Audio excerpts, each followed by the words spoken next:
21-year-old store supervisor Robert Knottler and his wife, 27-year-old business manager Kimberly Knottler, are suing their next-door neighbor, Terry Adams. The Knottlers say Terry's 9-year-old son, Michael, ordered his dog to attack their 4-year-old son, Houston. Order. All rise.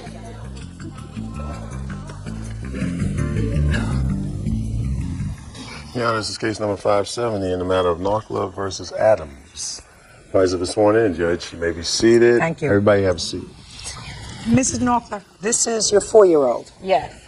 And it is your claim that your 4-year-old was bitten by that dog, neighbor's dog, while in the care of the defendant's 9-year-old son.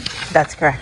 And you want the defendant to pay you $5,000 for the dog bite, as well as the emotional distress arising from the dog bite. Is that right? Yes. The defendant says that your 4-year-old provoked the dog, and she's counterclaiming because she says that you have caused her child some measure of emotional distress, and she's also counterclaiming in the amount of $5,000. So since I assume you weren't present, is that right, when your son was bitten by this dog? Not at the time of the bite, no. Who other than your 4-year-old witnessed it? My witness and my daughter and some other people who aren't here today. Okay, I'll hear from your witness.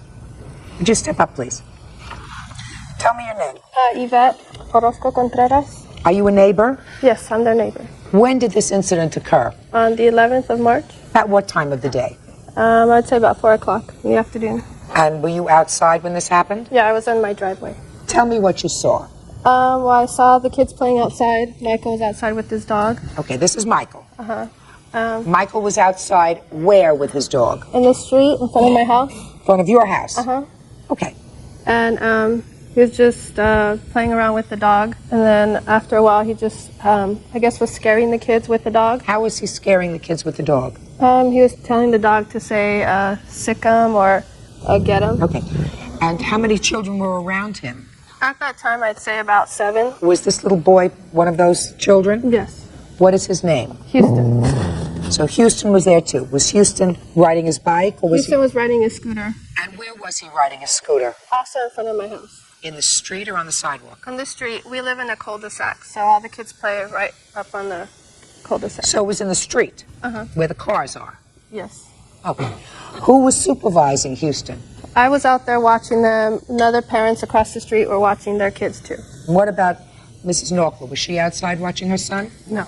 At the time the bite happened, I wasn't out there. However, not I out was there. looking in on them. And my husband was home also. But neither of you were out We were there? actually outside, no. Okay. Then what did you see?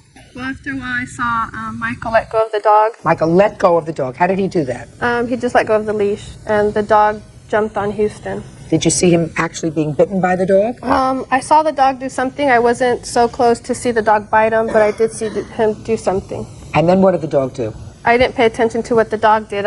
Houston ran towards me, and I looked at his leg and took him to his parents. When you saw Michael outside with the dog and you saw him saying, sick him, did you say anything to him at that point? I really didn't say anything because he was outside for quite a while with his dog, and the dog didn't seem to be dangerous until he started saying those words. Well, once he started to say those words, did you go over to him and say to him, stop saying that? No, I didn't. Or didn't you think it was a dangerous situation? I did, but since the dog didn't seem harmful to me, I didn't make a big deal about it. Okay. How close were the children to the dog when you saw them outside? They were right next to him.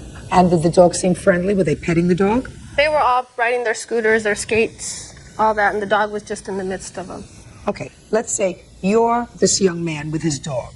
How close were the other children? I'd say to about the end of this table. So just 2 or 3 feet? Yeah. Did this young man tell the children to get away from them if they were riding around on their scooters? No. He didn't? He was playing with them, too. How was he playing with them? He was just running around with his dog, too. So they were all sort of playing together? Yeah. Was he the oldest child out there? No. Were these two the youngest children out there? Yes. How old are your children? I have a 6-year-old son that was outside playing. And were you outside at all times watching him? Yes. Miss Knottler, when your neighbor brought your son in, did you examine his leg? I think she said it was his leg. Yes. Okay, what did you see? I saw that it was bleeding, that there was a scratch. My son was crying. But I want you to tell me about this scratch. Is that a photograph Yes, of we it? have a photograph. I'd like to see it, please. Shortly after you came in.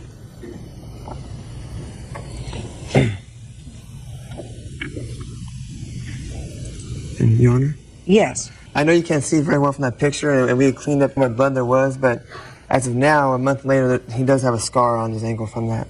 Well, I'd like to see that. Houston, could you come up here for a second, please? As a matter of fact, come right up here, Houston. He also had a scratch to his elbow from where the dog jumped on him. What happened to your foot? He just scratched me. The dog scratched you? Yeah. Did it hurt? Yeah. Could you sit up there for a second? Because, you know, my eyes aren't so good anymore. Can you show me your leg? Where the dog scratched you? Oh, I see. Just a little tiny scratch. Doesn't look like scratch as bad as what happened to your eye. What happened to your eye, Houston? I just fell on this. Well, we fell on the sidewalk. Is that what happened to your eye over here? Yeah. When was that? The biggest one happened the day after Houston was attacked by that dog. The little one happened like a month before it happened in front of the property she's renting. Okay, Houston, why don't you go and sit down? Miss Norkler, how did the large injury happen to your son's face? He was riding a scooter that he's ridden a lot of times, and the side of the scooter, the padding had come off of the scooter, and that was what went into his face and caused that injury. Where was he when this happened? He was right in front of our home. Where were you? I was at work. I was home in Houston that day. Were you home inside the house when it happened? We had just got home and we... Just answer my No, question. I wasn't. Where were you? In the garage, heading into the house. So you were not outside with your son when he was riding his scooter? No. One would think that you folks would have learned a little bit not to leave a 4-year-old outside unsupervised. So he has 2 injuries in the course of one day. One seems much more severe than the other. Your Honor, may I say something? Yes. Part of the reason why sometimes I'm not outside, sometimes they're not outside is because we know each other very well, and Were you outside when the injury occurred to his eye? No, I wasn't. So you weren't outside supervising, is that right? No, but I'm saying on the day that the dog I'm not talking about the dog. I'm talking about the next day, where the serious injury happened. Not about the day where he got a little scratch on his leg. The day where he got a very, very bad injury. How many stitches did he have there? 8. Didn't have any stitches on his leg, did he? No, he did not. Real cases, real people. Judge Judy.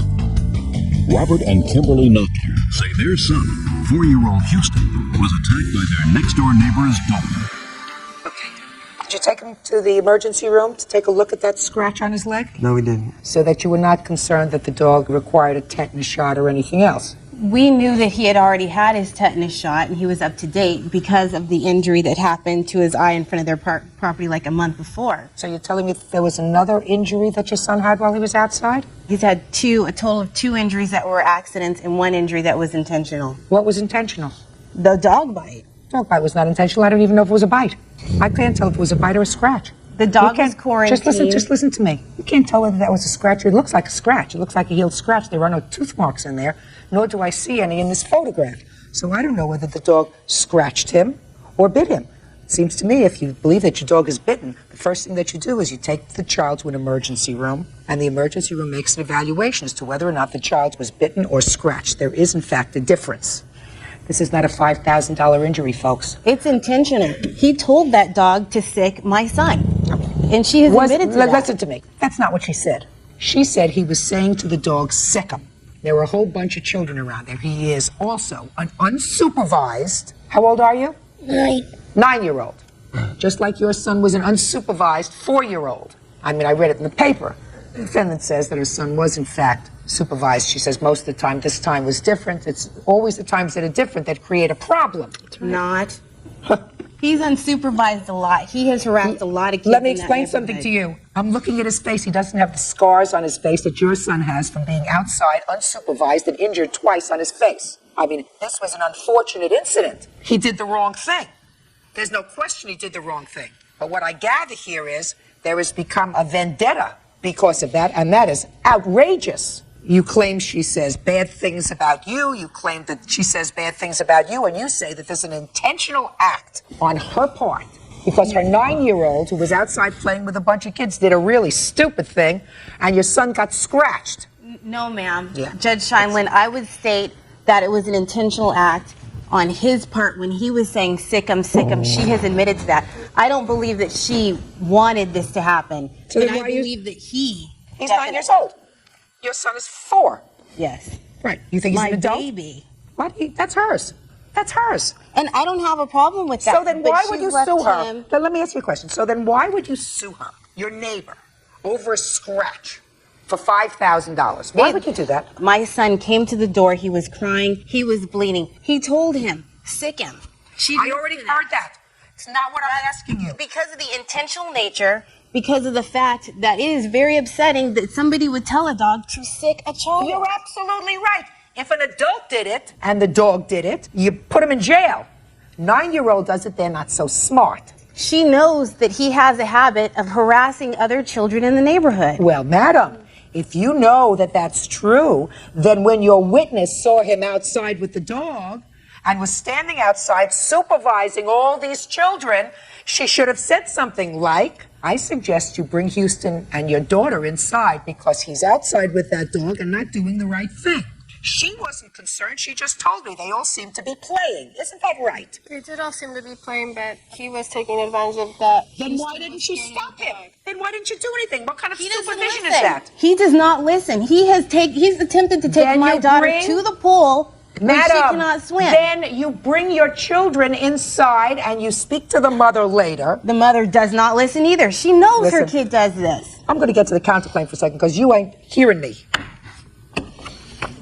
Now, you have a counterclaim that I believe is a little bit of a nonsense, but I'm going to give you an opportunity to tell me about it. Go ahead. Okay, Michael has not, first of all, played outside since the incident, only in our backyard. And on Sunday, we were getting ready to leave. He said, can I go out front? The kids are out there. I said, sure, just for a few minutes. I'm on my way out. Michael walked out front. Kimberly was in her driveway. There was a bunch of kids out front, and Kimberly told my son, watch it, kids. Here comes the trashy kid. My son came in the house very upset. I walked back out with him. I said, let's go. We need to go. And I said, Kimberly, I don't understand why you would call a child a name, being a teacher. And then I said, I don't have time to get into it right now. My contractor's waiting for me. I have to go. And she said, wait, let's get into it right now. And she went off. She went off yelling, saying, I'm neglecting my kid, called me a... And she just kept going off. And I said, this isn't any way a teacher should act. You're supposed to set an example for our kids. If you want to talk. We don't yell and scream. She said, I better get into my car before she beats me. And I left. Nasty neighboring. If it's true, it's nasty neighboring. It's not worth $5,000, and neither is the dog Scratch.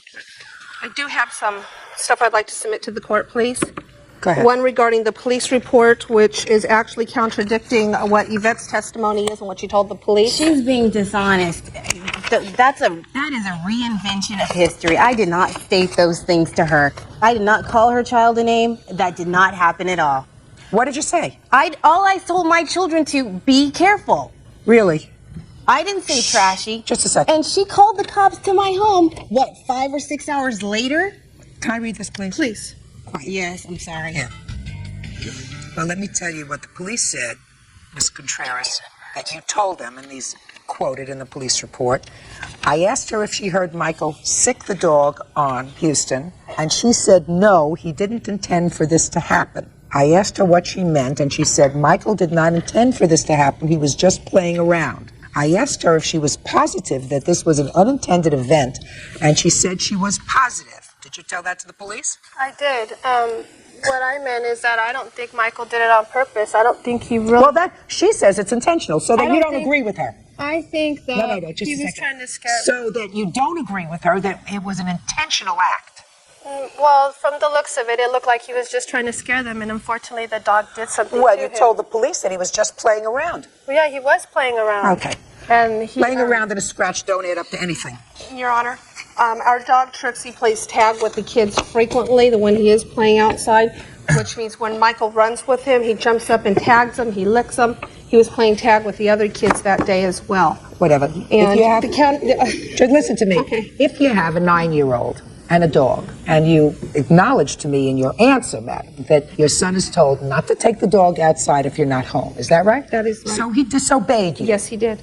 And I assume that he was punished for disobeying you. He was consequenced. Whatever that means. I don't know what that means. Does that mean like a timeout?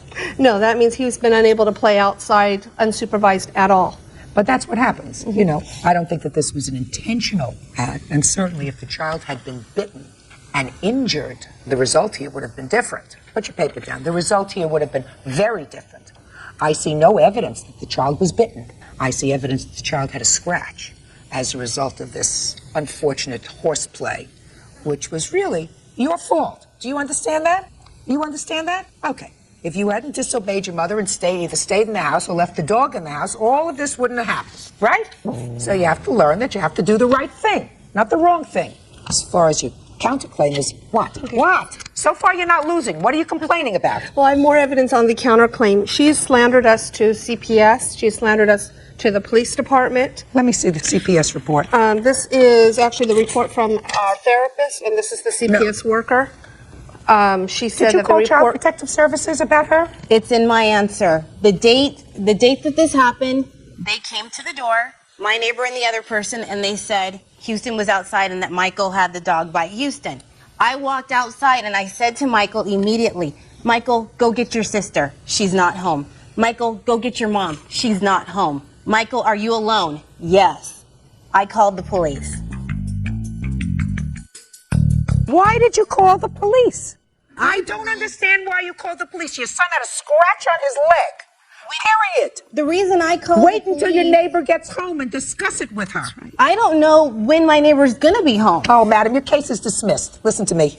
Totally, completely dismissed. I mean, I think your conduct that day as a neighbor was outrageous. And I would be more concerned about you two people supervising this child, because this child looks as if he's been through a war zone in your custody, all over his face, when he's been totally unsupervised by you. Maybe you just rely on Mrs. Contreras to supervise your children when they're outside.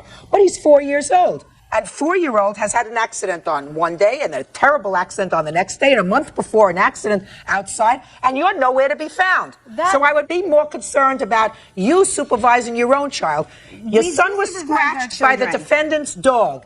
It was an unfortunate circumstance that did not require you picking up the phone as a neighbor and calling the police. It required you waiting, cooling down a little bit, and when she came home, perhaps go over to her house, give her a buzz and say, listen, something bad happened today. I want to tell you about it because my son got a scratch on his leg when your dog jumped up on him. Your son was not doing the right thing. Nobody was supervising him. And I want to tell you, if it happens again, I'm going to contact the authorities. If you wanted to do that, I would have no objection. But to call the police, you're outrageous. But I'm not giving any money. That's all. Yeah, this is case number 400 on the count in the matter of Cleary versus Tibbs. Parties have been sworn in. Judge, you may be seated. Young men have seats. You're welcome. Mr. Cleary, it is your claim that the defendant threw a trash can at your car one evening, causing damage to your car. Mr. Tibbs says that he had nothing to do with throwing this trash can at your car. When did it happen? Where were you? And what were you doing? It was November 9th, and it was after our school dance. And me and my friend and 3 other people were at the park with our friends, and Stephen Tibbs showed up, and we were just all hanging out there, you know, just looking for something else to do. But it started getting late. It was around 12:40, and I had to be home at 1. So I was like, I'm leaving now. And the girls, the ones that I gave a ride there with, they knew I was the only one there not drinking, and so they wanted to. That's a lie, Your Honor. They knew I wasn't drinking, so they wanted a ride home with me because they wanted to go to the party because Tibbs asked them to go to a party. And when they said no, they were going to get a ride home with me. That's a lie. What word didn't you understand? I said, be quiet. Go ahead. Tibbs became very angry and to a point of violent. When the girls started getting in the car, he was pushing them, and one of the girls' leg was still hanging out, and he slammed the door on her leg. Well, he tried to, and I mean, it bounced off her leg. After we got in the car, we could see him. He had the trash can picked up, and people were yelling, Tibbs, no, Tibbs, no. Did you see him with the trash can in his hand, not the girls? I saw him with the trash can in his hand like this. He had the trash can up around his head level. And I was parked. I had to back up and go like that, and he was on this side of me. When I backed up, he hit my car with the trash can. Okay. And may I see the estimates of the damage and any photographs that you have?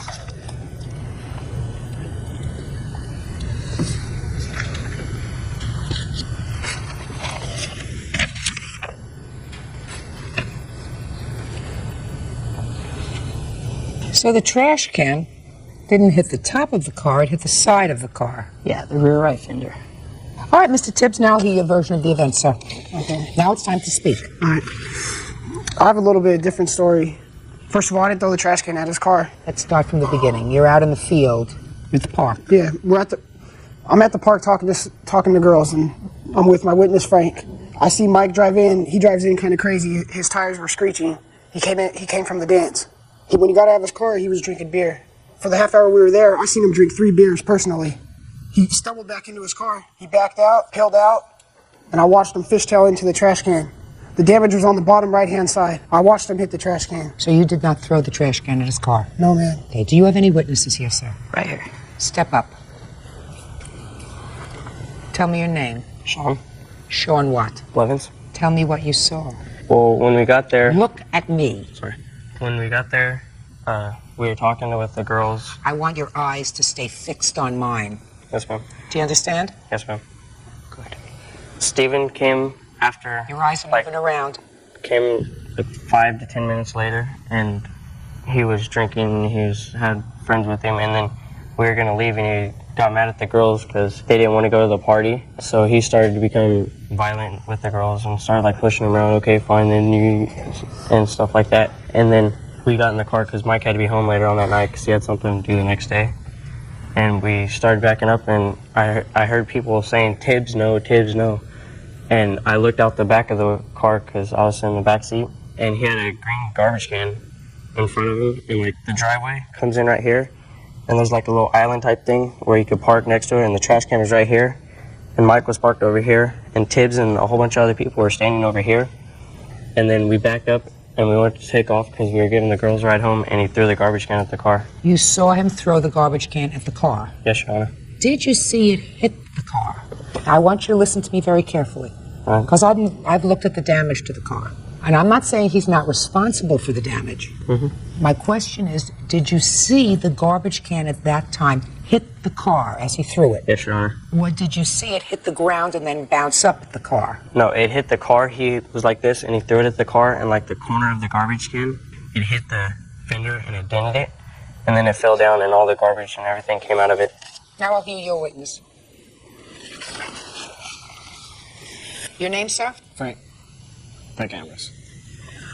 Where were you standing? I was standing by my truck. I was the one driving. Who were you driving? Steven, just me and him by ourselves. We went there to meet up with girls. It's right by the school parking lots. Okay. Park and everything. We meet up there a lot. We went there. When we got there, he was with a bunch of girls. I don't remember seeing his witness. This is the first time I've really seen his witness out of school. We got there, he was drinking, girls were drinking. He had really no part in what we were doing there. We weren't paying attention to him. When he left, he screeched out, and girls were screaming. They had bottles, probably showing off, and he was doing donuts, or peeling out, making and then you hear a bunch of screeching, you hear a loud crash, and you hear silence after that, and everyone look over there, and you see his car stopped with the brake lights, and there was a trash can in the middle with the trash everywhere, and he didn't do anything, stop or confront any of us, look back or anything. He stopped, and we were going to wait for him to get out the car. It was about 15 seconds, but it felt long, and he just drove away. And we didn't hear of anything, Steven Tibbs' name into it, until that happened about a Friday, I would say, because it was dance, until I think Monday or Tuesday at school, him trying to blame Steven Tibbs, and Steven doesn't even go to bar. I think that's why. A note for yourself, Your Honor. Mike contacted my father at my house and told him, he said that I threw a trash can at his car. My dad said, if I committed a crime, then file a police report. A police report was never filed in this case. Real cases, real people. Judge Judy. Michael Cleary says former schoolmate Steve Tibbs threw a trash can at his car. Mr. Cleary, I have 2 witnesses on each side, and all of you look as if you're telling me the complete truth, right? Right. So all I can do is look at the photographs that you provided and try to find something that's consistent with either story. Now, both you and your witness say that he was standing not far from your car, correct? Right. He picked up the trash can over his head, and he's a tall young man, and he threw it at your car. Well, if he picked up the trash can and threw it at your car, you would have damage to the top part of your car. Or even if it landed on the side of your car, most of the damage would be on the top part. What you've shown me here is mostly damage that starts at the underside of the car. And that would be quite a trick. If the trash can was over his head and in a downward motion he threw the trash can and it landed on your car, the damage here is inconsistent with that. It's more consistent with either he may have thrown the trash can and it may have collided at the same time he threw it with your car and sort of bounced up and hit the top of the top of where the wheel is. That's why I asked your witness whether the trash can hit the floor first and then the car? He said, no, it hit the car first, right? Yes, Your Honor. I cannot be satisfied based upon the statements of the witnesses and these photographs that you've established your case, Mr. Cleary. Anything else you want to tell me? Yes. If you look, there's damage to the tire because it goes like this, right? And it was bent down. It hit the base of it, where it protects the wheel, and that's why it's bent down like that. It hit the base of the wheel, but that is also consistent, Mr. Cleary, with the defendant's statement that you were doing figure eights around the parking lot and hit the trash can. It's also consistent with that. If I was spinning donuts, my whole car would hit the trash can, and it would have been a bigger dent. I don't know that at all, sir. I know that there's a lot of damage right on the lip. Because that's where the trash can hit the lip. I know, you were inside. I can't make a judgment, certainly, sir, even by a preponderance of the evidence that he's responsible for this. Where are all the girls who were there? All the girls who were shouting, no Tibbs, no. Where are all the girls? Their parents didn't allow them to come. This may be one of those cases that is never going to be solved, but based upon the evidence that I've heard today, I cannot conclude by a preponderance of the evidence that Mr. Tibbs is responsible for this. Mr. Tibbs, only you know whether or not you did it, right? That's correct, I didn't. You didn't. Bye. Apologize, excuse, you may step out. He was mad because the girls weren't going to his party like he wanted them to. He doesn't like me at all. He was drinking a little bit and he just had a bad attitude about it. He hit the trash can, sliding into it. My car don't have enough power to show both. I got a 4-cylinder piece of crap car. He wants someone else to pay for his mistakes. That's what it comes down to. And now the next case. All parties in the matter of Long versus Marovitz. Step forward, please. 31-year-old business owner Tom Long is suing his ex-boyfriend, 21-year-old salesman Dan Marovitz, for unpaid credit card charges and a trip to Europe. According to your complaint, you and the defendant met on the internet sometime last year, is that right? Yes.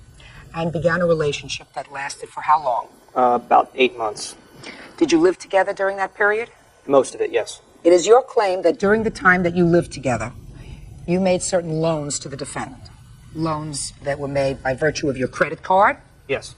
some cellular phone expenses, and the cost of his share of a trip to Europe that you took together, that you Yes. claim that he promised to pay you for, but never did. Correct.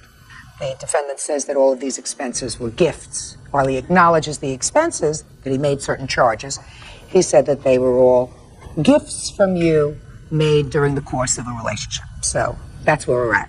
When did you and the defendant begin living together? May of last year. When did you give him access to your credit card? Maybe 2 months after that, he was getting a promotion and he needed it to keep his job.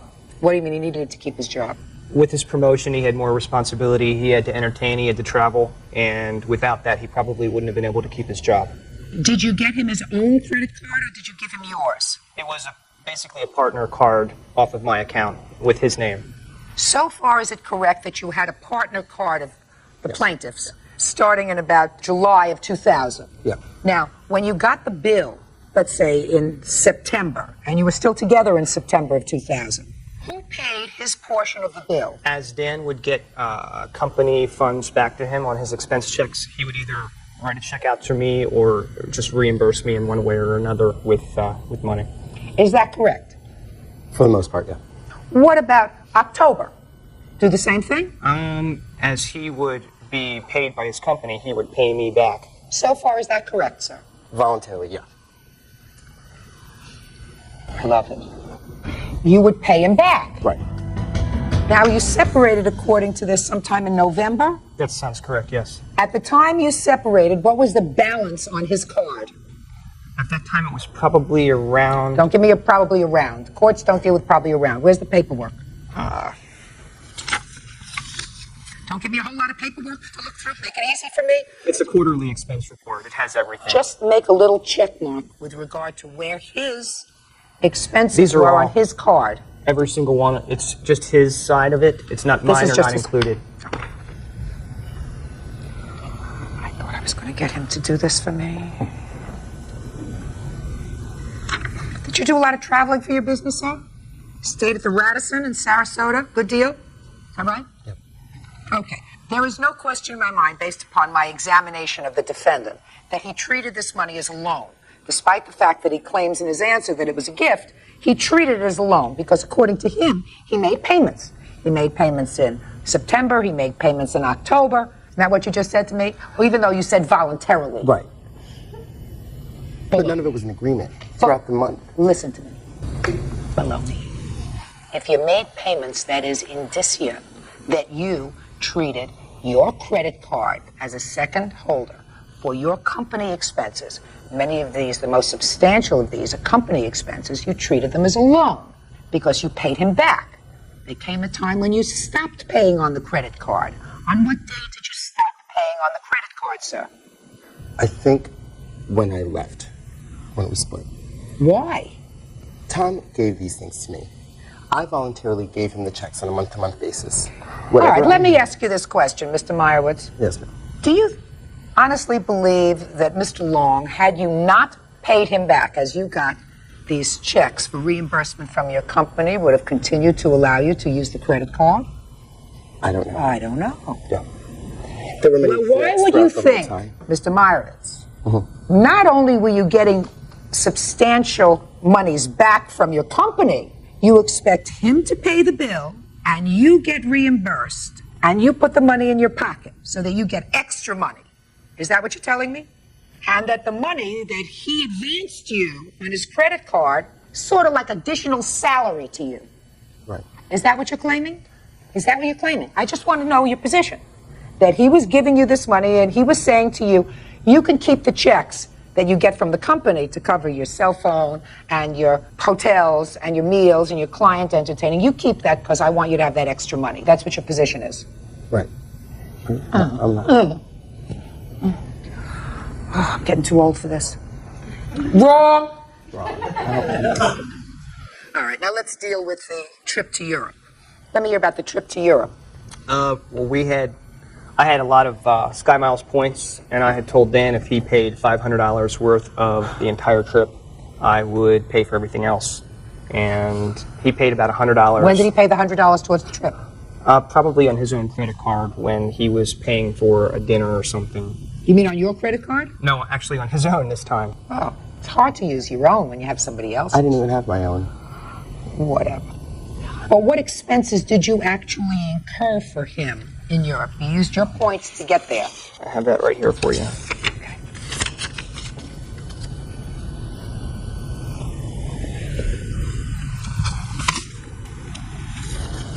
Okay. These aren't $500 worth of expenses.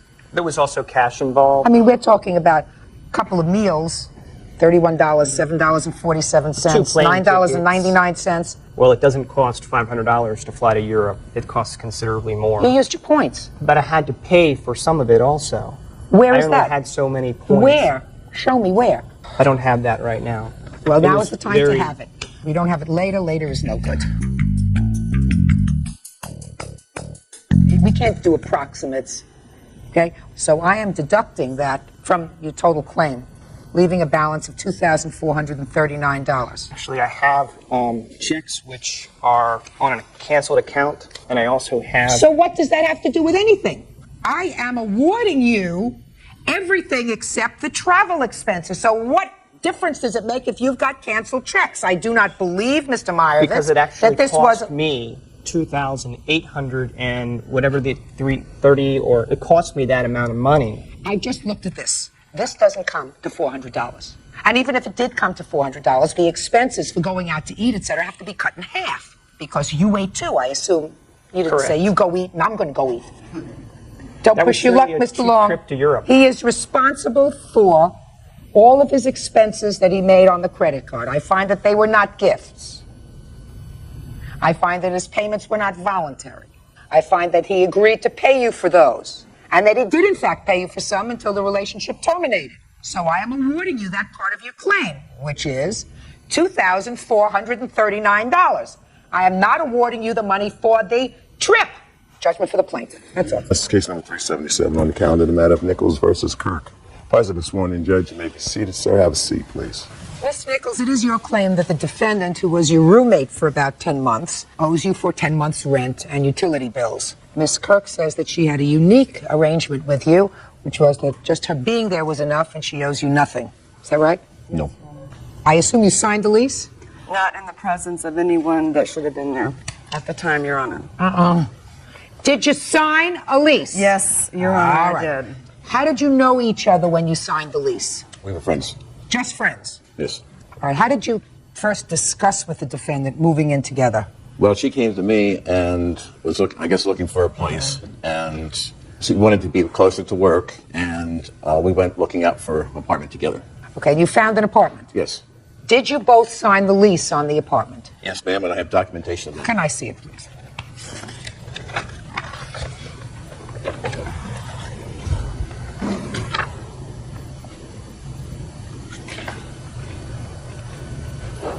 Now, I see in this lease agreement that you've signed it, sir. Yes. And that the defendant signed it, but then in parentheses is written month to month only. That means that you were a month to month tenant only?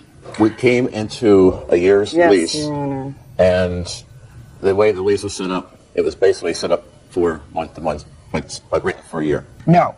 What this looks like is that you've signed the lease. She signed, but under her name is month to month only. Okay, it was agreed that it was a year lease, but written month to month. Clearly, you signed the lease, right? In the apartment with no one there. I did not one time go to the rental office. You don't have to see anybody to sign a lease. Okay, yes, Your Honor. So you signed it? Yes, ma'am, Your Fine. Honor.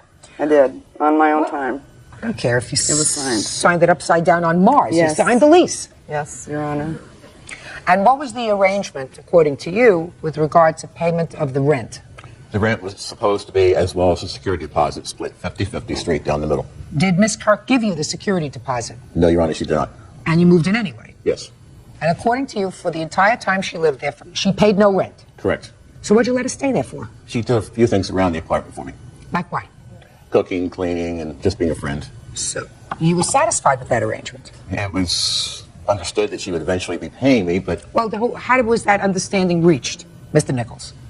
Your Honor, we had a verbal as well as a written agreement. No, there's a written agreement. That's with the landlord, but you were paying the rent. I got stuck with the rent, yes. Right. Well, why didn't you tell her to leave after a few months if she wasn't paying the rent? Well, I knew it would be hard to find another roommate for one. Well, you didn't try. And it couldn't have been any worse, Mr. Nichols. Could not have been worse. You had somebody living with you who wasn't paying rent. Couldn't be any worse living alone. Well, that may be true. So what happened, sir, in October? In October, we had a falling out, and she left. Tell me about the falling out, because maybe then I understand why this lawsuit. It was just a disagreement, and there was some alcohol that was involved, and I don't remember 100% what it was all about, but we did have a disagreement, and she left. When you say you don't remember, is that because you were consuming the alcohol? We both were. Both of you. Yes. Now, it was after she left that you decided to sue her for the rent. Yes, that's correct. Okay, Ms. Kirk, now I'll hear you. I met Mr. Nichols. Just make sure whatever you tell me is true. Yes. You got it? I don't want to hear I didn't sign the lease in the presence of 4 eyewitnesses. I want to hear only the truth.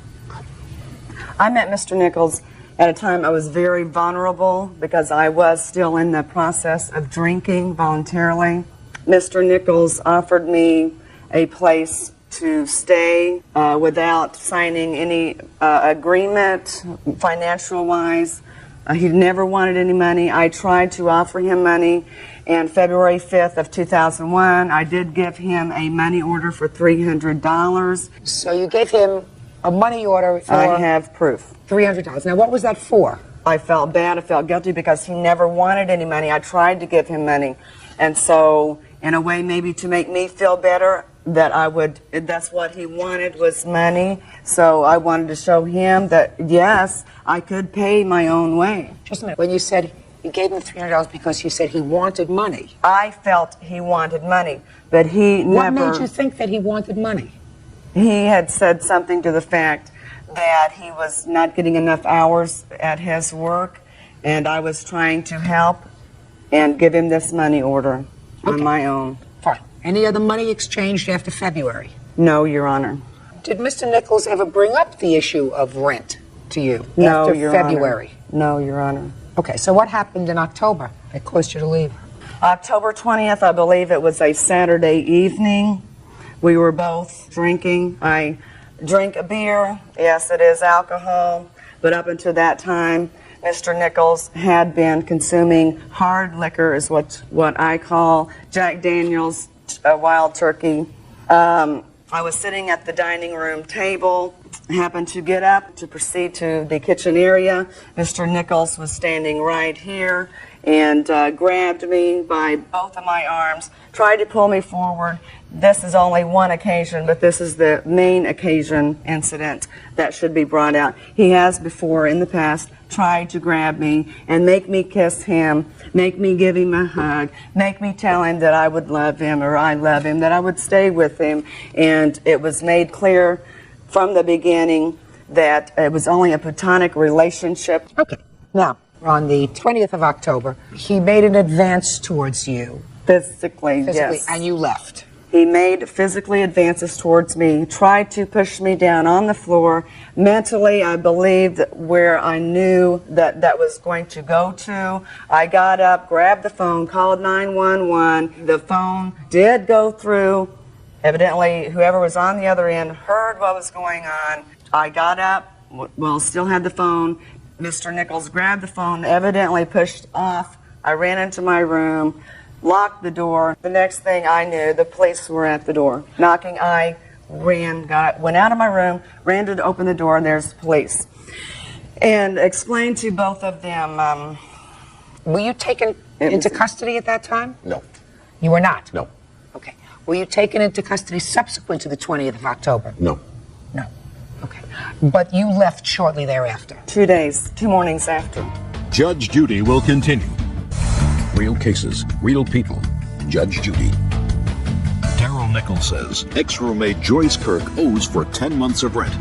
Joyce says after Daryl got drunk and made a physical advance, she moved out. Mr. Nichols, the issue is very clear in this case, and it's a single issue. Whether or not I believe that in a strictly business relationship, because you were not boyfriend and girlfriend, you were living together as roommates, you would permit your, in effect, business partner to take advantage of you for a period of 10 months without paying any money on a promise that she would somehow pay in the future, and this despite the fact that Ms. Kirk was fully employed during the 10 months that you lived together. Your Honor, may I interrupt for just a second, please? Sure. She would be going in and out of her job about every other month. She was not employed the whole time. Whether she was employed for the whole time or not, the months that she was working, there would have been no reasonable excuse for her not to contribute her half of the rent, nor for you to permit her not to contribute her half of the rent. Now, there might be some credibility to your story, Mr. Nichols, if, in fact, she was not employed during that 10-month period. And out of the goodness of your heart, you said, look, I know you're looking to get a job, something's going to come up, I will carry you for these months until you get something. But that's not the case. Her circumstances weren't going to change. Her circumstances were she was employed, she had a job, you had a roommate, and you should have collected the rent every single month. You didn't do it. So there's something to be said for Miss Kirk's position that you really weren't looking for rent. Even, Mr. Nichols, you said to me at the beginning of this case, she was cooking, she was cleaning, she was good company, and that's why I let her stay without paying me rent. The case is dismissed. Party's excused. You may step out. There's something in here about him wanting to kill me. I have no comments. Got to stop thinking of me and her as a couple. I have no comments. Now we barely tolerate each other. I have no comments. Otherwise, may end up killing her. I have no comments. I feel somewhat sorry for Mr. Nichols. I have no comments. I was proven right that from the beginning he was looking for more than just rent or a roommate. I have no comments. And now the next case. All parties in the matter of Carson versus Greenberg. Step forward, please. Holistic therapist Annabeth Carson is suing her ex-boyfriend, mortgage broker David Greenberg, for the over-mileage fee on a car lease. David says the charges are due to Annabeth's negligence. Ms. Carson, the facts in this case are not very difficult, and I believe that they initially are conceded by both parties. You and Mr. Greenberg were in a relationship back in 1997, 1998. And in 1998, you leased a car for him. You leased it in your name because he had been going through a divorce or something and his credit was not good. So that the car was leased in your name, but with the understanding that Mr. Greenberg would be fully responsible for the car. Is that correct? Yes, it is. And sometime in 1998, the two of you separated. And the car remained in Mr. Greenberg's possession. Mr. Greenberg made all the monthly payments on the car, took care of the insurance on the car. You had very little, if any, contact with each other. And then you were notified sometime in 2000 or 2001 that you owed the leasing company over $5,000 for excess mileage that Mr. Greenberg had accrued on the car from the time of the initiation of the lease. You want Mr. Greenberg to pay that money, right? Yes. When was your first communication with the bank? I started communicating with them in December of 2000. I was in touch with them throughout January. Yes. The car was supposed to be returned on January 5th. Right. It was not returned January 5th. And it was finally returned on the 26th of January. So during the entire month of January, I was on the phone with some of the bank officers trying to figure out how to get the car to be returned. How did you finally figure out a way to get the car returned? He just returned it finally on the 26th of January. Your Honor? Yes. If she was in contact with the bank since December, they would have known. The bank contacted me on January 7th and asked what my intent was, and I said that it was my understanding I could either continue leasing it and or purchase the vehicle. At that time, they said that they could only sell the vehicle to the person who was originally on the lease. I told them I had no way of contacting Annabeth. They said that they did. They would contact her and to get that permission. So I would never have had to return the vehicle on the 26th. I could have gone through with my plans of purchasing the vehicle. Let me see your bill. And I also never received any calls from the bank at any time. Why should she be responsible for your bill, sir? No. Why should she be responsible for your bill? She didn't drive the car. It wasn't my bill. It was your bill. How could it have been my bill? If I purchased the vehicle, there would not have been a bill. It was your bill. It wasn't her bill. She didn't drive the excess miles. If the vehicle had been purchased... Listen to me carefully. It was your bill. Yep. She did not use the excess miles, sir. Your Honor, she knew the type of job I had and that I drove excessive miles, and it was always the intent, my intent and our agreement for me to purchase the vehicle. Then you should have made those arrangements, sir. You should have started. You should have gotten an investigator. Listen to me carefully. You use the internet? Somewhat. If you use the internet, and if you can't get in touch with her, you put her name up on the internet. They'll tell you in what state she's located. You find her and write her a letter. And you say, please, I don't want you to be stuck with excess miles. I want to purchase this car, okay? And this is the only way I have to get in touch with you. If I'm not permitted to purchase the car, then somebody is going to have to pay excess miles. It's not going to be me, because that was not our agreement. I want to buy the car. Now, do you think that she wouldn't have let you buy the car, sir, if it meant that she wasn't going to be hit with a bill for all this money? I had instructions from Annabeth not to contact her. Mr. Greenberg, you're a faker, sir.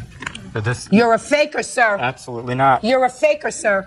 I'm not telling you not to contact her, not to go see her, not to send her flowers, not to send her candy, but to send her a registered letter saying, listen, if I can't purchase this car, it's possible that somebody is going to be responsible, and it probably will be you for the excess miles. So please, let's make arrangements. If I can't purchase this car, and so far I'm not sure that that's not true, if I can't purchase this car, why don't we make arrangements? You purchase the car, I will send you a certified check for the amount of the car, case closed. Then the car will be mine. That's an easy. You don't have to be a genius, and you're not a stupid man. Shifty, but not stupid. Did you settle with the bank? No, I have not settled with the bank. He Your Honor? wanted me to settle with the bank, and I wasn't willing to settle with the bank until it was clear to me that he was going to take responsibility for paying for it. This is from, looks like a collection agency. It says our client will accept 75% of the total balance due to settle this obligation. I only gave you that form because that shows what I owe. That's just the one that I had. I'm asking you what they're prepared to accept to settle this bill. Well, apparently, according to that, they're prepared to accept that. At this point, they might be prepared to accept something different. I don't know. I haven't discussed that with them. Well, let's go and find out. And Your Honor? What? Wouldn't it have just been as easy for Annabeth, having known when the lease was up, to have made that call to the bank? She didn't use the car. You did. It was your responsibility. She was on the lease. Your responsibility. She was on the lease as a favor to you. She was on the lease. She was on the lease as a favor to you. If she wanted to, sir, she could have bought out of this lease, a year after she had the lease, may have taken a loss when you separated and said, I'm not leaving you with this car that's in my name. She could have done that too. I offered to give it to her also at that time. But if I signed a lease for someone and I knew it was up, I would make the final arrangements. Would you? Because I would have been Because responsible you're really, for the how old vehicle. are you?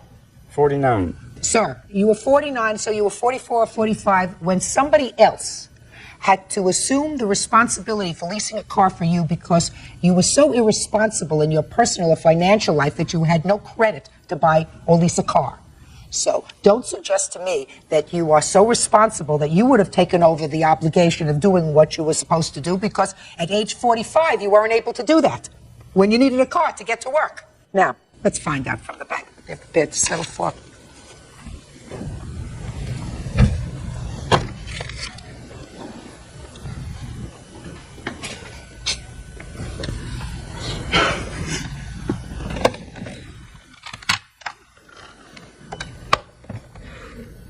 This is Judge Judy Sheindlin. I'm calling you from Los Angeles. I'm in the process of trying a case involving the people that are involved in this lease. I have a letter here that you sent dated the 5th of October of '01 to Miss Carson, who had leased the car for Mr. Greenberg. So what I want to know is, at this point, what is the bank prepared to settle for to close out this account?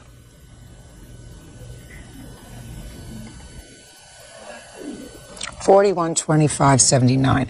Now, my next question to you is, if this matter is settled, okay, for $41,25.75, and you receive a check for that, is there any negative impact on her credit? Okay, so you get a paid letter. Very good. Thank you very much, sir. Thank you, you too.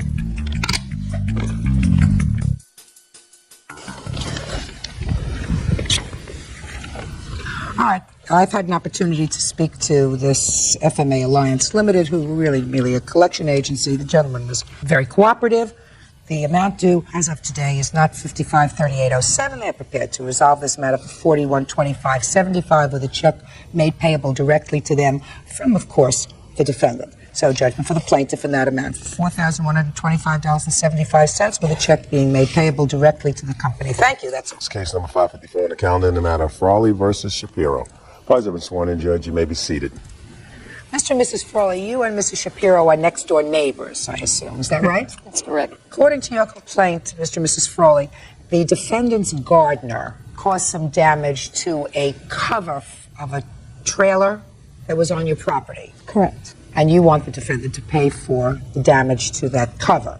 Additionally, you say that you were forced to put up 2 separate fences on your property, separating your property from the defendant's property, and you want her to pay for half the cost of those fences. That's what your case is about.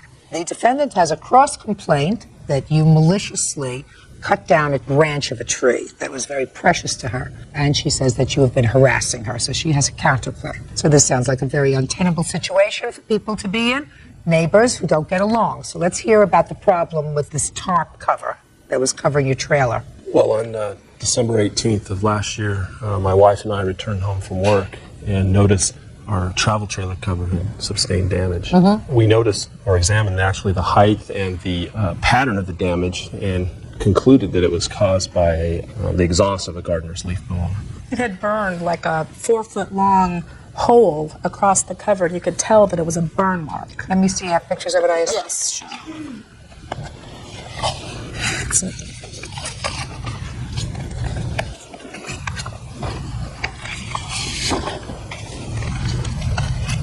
Okay, so you came home and you found these burn holes. What did you do? My husband had seen her gardeners on our driveway before when he happened to be home from work a day when they had come, and he had asked them not to stand on our property because their backpack thing actually put some dents in our trailer. But when he mentioned it to them, they just kind of acted like there was a language barrier, like they maybe didn't understand. So you had seen them standing on your property, blowing the leaves on the defendant's property through her property. Well, I only observed them the one time, and there was an individual standing on her property and an individual standing on my driveway. And I asked the one standing on my driveway if he could conduct his business from her property, and he appeared as though there was a language barrier. Right. Okay. So when this incident happened, though, I actually typed up a little note and put it in her mailbox just asking her for the name and address of her gardeners because they should have been the ones that we needed to address this issue with. And she chose to ignore my request. You did receive this note. I did. So when that went unacknowledged, I said... Why, just a second, why didn't you acknowledge this letter? I thought it was harassment. You did? Why would you think this was harassment? Because it's been going on for some time. Prior to December 19th, when had the plaintiffs communicated with you? I have a dog that I walk every morning. They had acquired a very small terrier, allowing it to go to the bathroom on my front lawn. I ran outside and asked her to never let that dog go on my lawn again. And she grabbed me. I thought that she perhaps would throw me to the floor, to the grass. When was this, Mrs. Shapiro? It was last fall. I can't tell you the date. What month? Well, we'll say November, October. I don't know exactly. October, November. Prior to that, had you had any difficulty with the Yes, plaintiffs? they cut the tree. I have pictures here. They cut the crown out of the tree. When was that? That was in June or July. Okay, so you had the tree and you had the dog, months apart. But this letter is very clear. This letter says, please provide us with the name and address and phone number of your gardener because he has damaged our property. I ignored it because I thought it was more harassment. Okay, go ahead. What's next? Well, then I sent her a certified letter return receipt, and she refused to pick it up from the post office. So then I sent one via regular mail so that I would have all my bases covered. Okay, and you did in fact receive this letter asking for $280.25. I didn't receive it as certified mail. No, you received it as regular mail. As regular And did you mail. do anything after you received this letter? No. Okay, go ahead. Well, then we ended up putting up a wood fence just because we could tell that with no help from the defendant, there was no way we were going to be able to protect our belongings from future damage without preventing them from walking on our property completely. Let me see. So this was the $1,400 we spent on the wood I'm not fence. interested in the $1,400 fence. I'm interested in the picture of the pictures?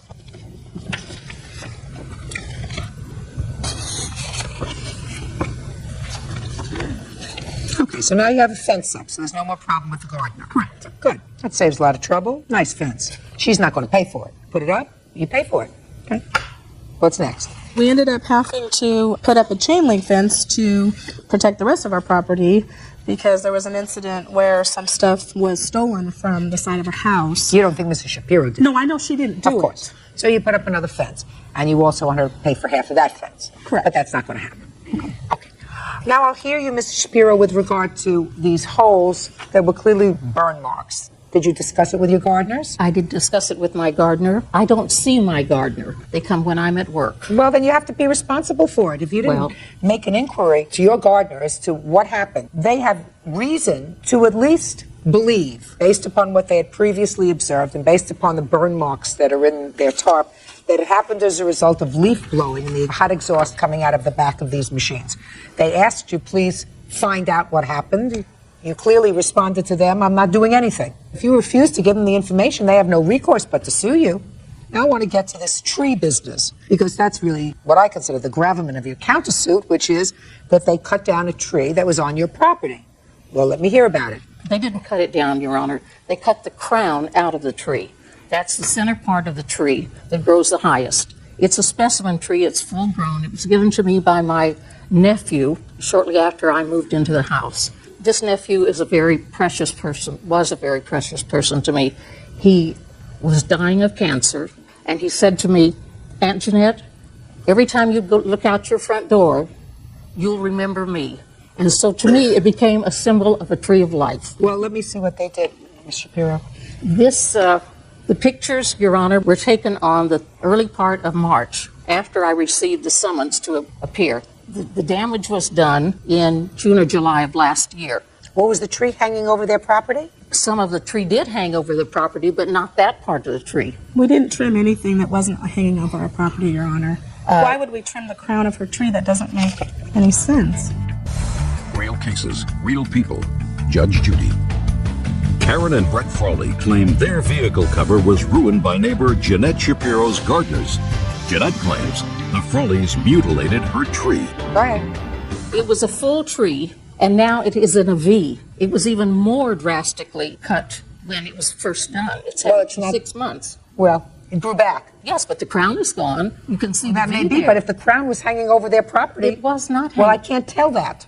I can't tell that. I understand that. And if they did that in July, why didn't you register a complaint in July? Because I thought this was just more harassment. I don't communicate with these people. Why not? Because she shouts at me. Just a minute. Listen. In July, this was the first thing that you told me that happened. It goes further back. It goes maybe a year or two further back. When she called me to her driveway and said to me, I want to talk to you, Jeanette. I walked over there, and she says, tell your gardener not to blow any leaves on our lawn. So that's not harassment, Mrs. Shapiro. I said, if you want to talk to the gardener, please, you have my permission to talk to the gardener They at don't any speak time. English. I don't know that they do or not Well, speak he English. said he tried to speak to them, and there was a language barrier. So I assume when he says a language barrier, it means that they don't speak English, because he speaks English. Very unfortunate. In any event, I have no proof that whatever they cut from your specimen tree was not hanging over their property. It's impossible to tell from these photographs. But since you refused to give them the information which would have allowed them to pursue your gardener, you have to be responsible for the damage yourself. You have the bill? Yeah, it's in that letter. It was the original amount that we had asked her for, the $280.25. Judgment for the plaintiff, $280.25. Thank you. Excuse me one moment. Yes, just a minute. I'd like to show you a picture of my side of the fence. There are 3 signs that are posted on my side of the fence that say, keep out, no trespassing. That's on a front patio of mine. I would like to have those removed. That's right in direct line of my front door. Well, maybe her gardeners know by now, and we could take it down. Well, then let's talk about that, because these 2 signs, keep out, private, posted, are really unattractive. So why don't you take the signs down? It would be nice. She would like that. Sure. And I can understand that it faces her front door and it doesn't look nice. This just looks like a nice neighborhood. Got it? No problem. I got it. Good. Thank you. Thank you. Parties are excused. You may step out. That tree was a very, very precious tree to me. We tried to be cordial with the neighbor. It means a great deal. It was actually a tree of life as far as I'm concerned. You live and learn, I guess. Yeah, this is case number 336 on the calendar in the matter of Biggert versus Reed. Parties have been sworn in, Judge. You may be seated. Sir, have a seat. Mr. Biggert, the defendant is your former wife, and it is Yes. your claim that since you've been divorced, separated, and under a child support order, you have overpaid some $3,500 in child support. Yes. You say that it was not an overpayment, the money was used for the children, and there was some sort of an agreement for him to pay you additional money. You have a counterclaim for $700 because you say he was ordered to pay $700 in attorney's fees for some sort of a custody proceeding the 2 of you were involved with, and he did not pay that amount. When were you divorced? 1988. And you have 2 children? Yes. How old are they? Howard is 18 and Sarah is 16. And what was the child support order? It was approximately $1,200 per month. And during what period of time did you overpay? I'm assuming it was over the whole period because when I received the paperwork from the court, it just said we did an investigation from the time you started paying child support until the end of August. So over a 13-year period. Yes. And you can't definitively say over what period of time you made these overpayments. No. Should have kept better records. Was the overpayment agreed to be reimbursed by the defendant at any time in court? I was not aware there was an overpayment until I received the paperwork from the court saying they had done an investigation into the child Let me support. see the piece of paper you received. At the time you received this order, it indicates that $3,573.85 was overpaid over the course of 13 years. Yes. I'll hear you. All the money that I got was spent on the kids. Were you aware of the fact, Mrs. Reed, that you were being overpaid? Not at the time, no, because the checks always fluctuated. When did you become aware that you were receiving too much money? About a month and a half ago when I got it through the mail. And when did you become aware of the fact, sir, that you had overpaid child support? When I received that notice in the mail from the When did you remarry, Mrs. Reed? May of this year. Prior to that, both children lived with you? Yes. And did your former husband see the children regularly? No. Did you see the children? At times, but not. You have a reasonable relationship with your children? Yes. Do either of your children live with you now? I have custody of my daughter, And how old is she? 16. Which she does not live with him. Who does she live with? My second ex-wife. Do you pay child support to your second ex-wife? I reimburse her for any expenses that she incurs for my daughter, or I pay the expenses directly. Under what circumstances did your daughter leave your home? I think it was because I finally got help raising the kids, and I think it was too structured and she didn't like it. Do you work? Oh, yes. At a beauty salon. Are you under a current child support order for your 16-year-old daughter? No. How come? Well, probably when she went to live with her dad, it was all of a sudden, and I was told she was moving in with her father. 3 weeks later, I find she's living with her stepmother. So I was not very happy about that. And no one's ever requested child support from me. But as my income compared to his income, I don't think there would be much anyways. I'm not so sure. Well, how many children do you have? 5. How many children do you have? 2. I guarantee you, if somebody requested child support, you would pay it. Oh, definitely. What kind of income did you have at the time that the children were living with you? It was about $11,000 a year. So it was like all I could do to keep us in the house that we bought together when we were married, but I wanted to keep the kids where they were raised. I want to do a calculation for you, Mr. Biggert. Maybe it will make you feel better. Difference of $3,500 over the 13-year period. Do you know what that comes out to, Mr. Biggert? $22 a month. Yes. Or $5 a week. So nobody got rich on that difference.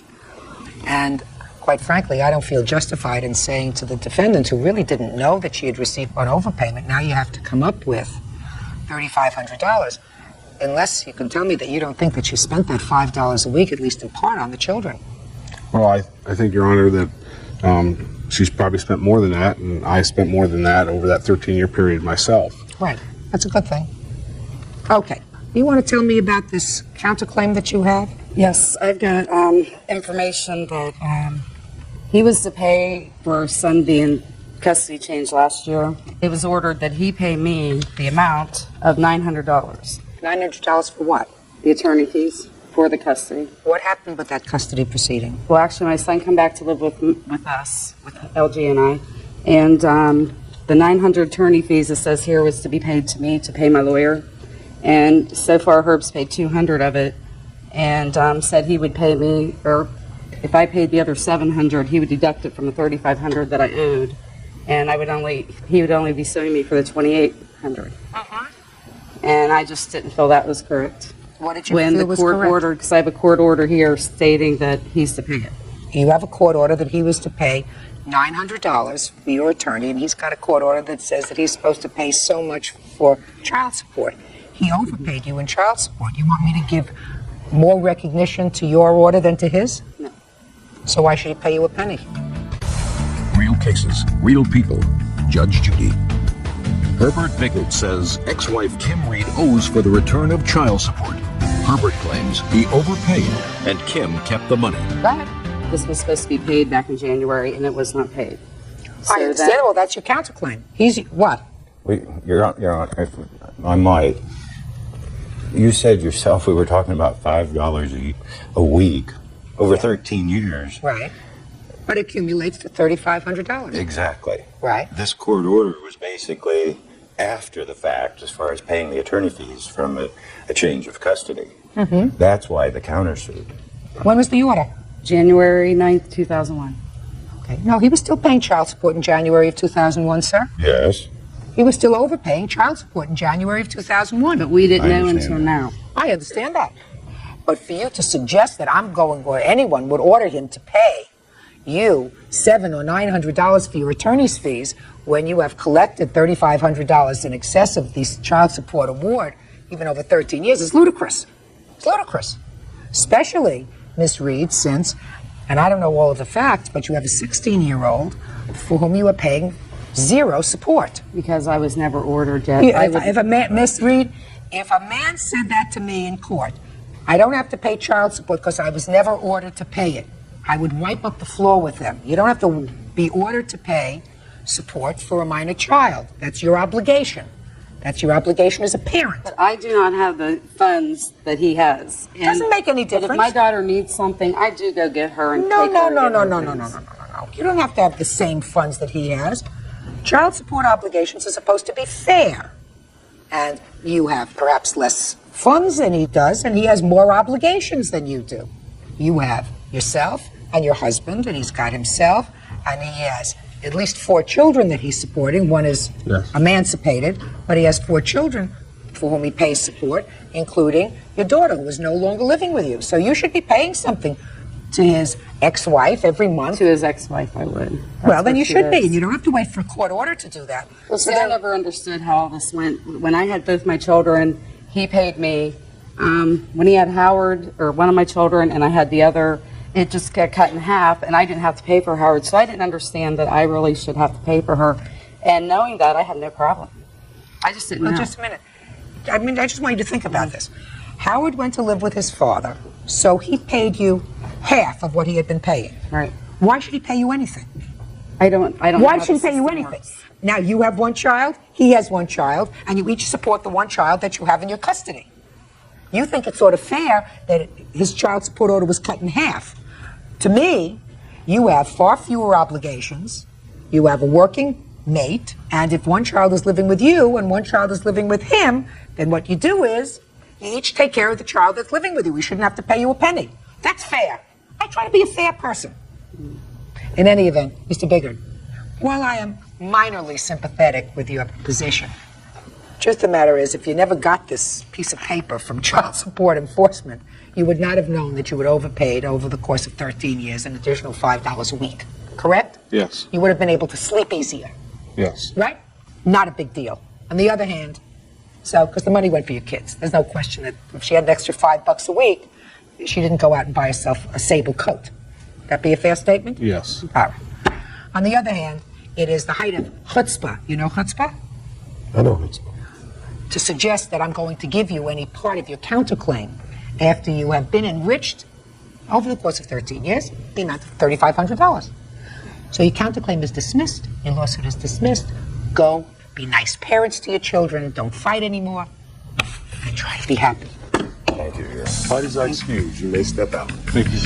When the court determined that I had overpaid, and I thought it was fair to receive the money back. I spent it on the children. And now the next case. All parties in the matter of Aikman versus Ward. Step forward, please. 29-year-old store manager Christine Aikman is suing her ex-fiancé, 34-year-old auto mechanic James Ward, for the return of her belongings. James says she gave him the belongings in exchange for a car. Miss Aikman, how long did you and the defendant live together? 6 years. When did you separate? We actually separated shortly after Christmas of last year. And according to your complaint, when he left, he took some property that was yours? Correct. And that he owes you for some rent. Mm-hmm. And Mr. Ward says he doesn't owe you anything for rent, and that the things that he took, it was a trade-off with a car that you had together. That you took the car, and that was the agreement that he would be able to take certain property. And so I have a few questions. When you lived together for this 6-year period, how did you handle the finances, Ms. Aikman? With his paychecks, he'd take care of rent, other little things. With mine, I'd take care of our cable, our lights, food, necessities. And how much was the rent? $5.95 plus gas. And when you had to buy things for the house, how did you do that? It would just depend on what money was where, what was left. So tell me about these things that you say that he took that belonged to you. What did he take? He took an antique bed that was given to me by my grandfather. My grandmother passed away. I was also given her... Okay, so a bed that was a gift to you. Right. From your grandmother. Justice. Let's deal with one thing at a time, please. An antique bed that was a gift to you, not purchased, it was a gift to you. All right, Mr. Ward, let's deal with the bed. You took the bed. All I have is a box spring and a frame, and it was given to both of us by our grandfather. When you say Her a box... mattress, I left the mattress. I'm not talking about the mattress. The bed itself, Just a steel frame and 2 box springs is all. Not the a original headboard, bed. it doesn't Not have a headboard? No headboard, no nothing. Is that right? Yes, it is. Give me a break. What kind of an antique frame? I never heard of an antique frame. I heard of an old frame, but I never heard of an antique frame. She's had it forever. Oh, Miss Aikman, give me a break. Move on. What's next? All right. I also have a 27-inch color TV. Now, where did the 27-inch color TV come from? I purchased it with my tax refund about 4 years prior. 4 years ago while you were still together? Yes. While you were sharing your money? Correct. Okay. What's next? There's also the antique, or the quilt, that my grandmother handmade that I cannot replace. Quilt? Where's the quilt? It's not an antique, it's store-bought. I don't care. And she said I could have it with the bed, with everything else. She wants her quilt back. Okay. We'll put it in a box and send it back to her. It came from her grandmother. What's next? One quilt. What's next? And the color TV. How many TVs did you have? We had one that worked and one that didn't. He conveniently left the one that didn't. What else did he leave? Well, the bedroom set that was given to me, he actually left that. He Bedroom left, set. Yes. Washer and dryer. He left in my kitchen. Kitchen set. Actually, he took the kitchen table and chairs, but he left me my dishes, my pots and pans. He did leave all that. So far, what's the vision in my head is that what you get back is the quilt. What's next? And the back owing in rent that he left when he left in the middle of the night on January 27th. Now, had you paid January's rent, sir? No, I haven't. I made arrangements with the landlord, gave him a 30-day notice. When did you do that, sir? January 1st. Well, that's not 30 days notice if you left on the 27th. I gave him the 3rd. I told him the 3rd of February. Okay. And I so moved out earlier. Show me the proof that you paid January's rent, because that was your arrangement. You were going to pay the rent. She was paying. I haven't paid it yet. I Your Honor? made arrangements with him. I needed the money to move into another place. So you haven't paid it yet? No, I haven't. All right, so that's what. So you owe her. All right, now how much did you have to pay? I had to pay $710, Your Honor. Let me see. And what the rent was What the rent was $595. Is that right? Plus gas. And how much is the gas? $73.57 plus $20 late fee. Your Honor. What? There was a $250 deposit on those apartments. Okay. I should at least be entitled to discount half of that. They were only going to give back $100 for cleaning since they left it trashed. Who left it trashed? They brought 3 kids to the apartment after I moved out, and when they vacated on the 27th. How much was the security deposit that was left? As far as what I know and what the landlord told me, there probably wasn't going to be much left. Well, that you have to proceed with the company anyway. You know you owe her this money. You said you needed this money to move into a new apartment. You owe her the money because your responsibility was to pay the rent. She paid for all the other bills. You were there practically the entire month of January, so that was your responsibility. Right. The rent. Other than that, I also paid the electric and the cable bills. All right. Listen, after 6 years, don't bother me with nonsense. Will All you right. please? Okay, you get your quilt back because that was an antique. Tell me about this car. When did you purchase it, sir?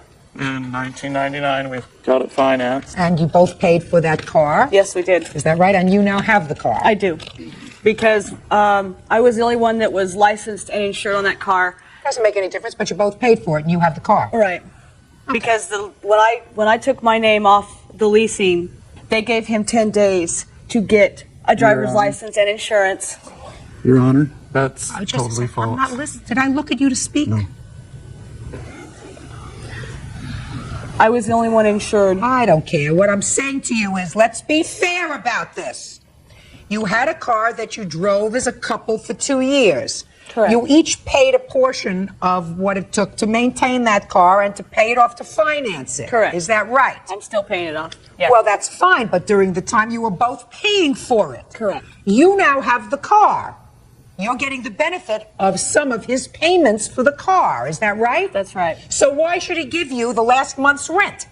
Because I was kind enough to let him stay in the apartment, not kick him out when he didn't sign the lease. He hadn't signed the lease. He hadn't signed the lease. What difference did it make whether he signed the lease or not? He was paying the rent. So my question to you is, for 2 years, you each contributed to the monthly payment on a car. Correct. And how many years do you have left to pay on the car?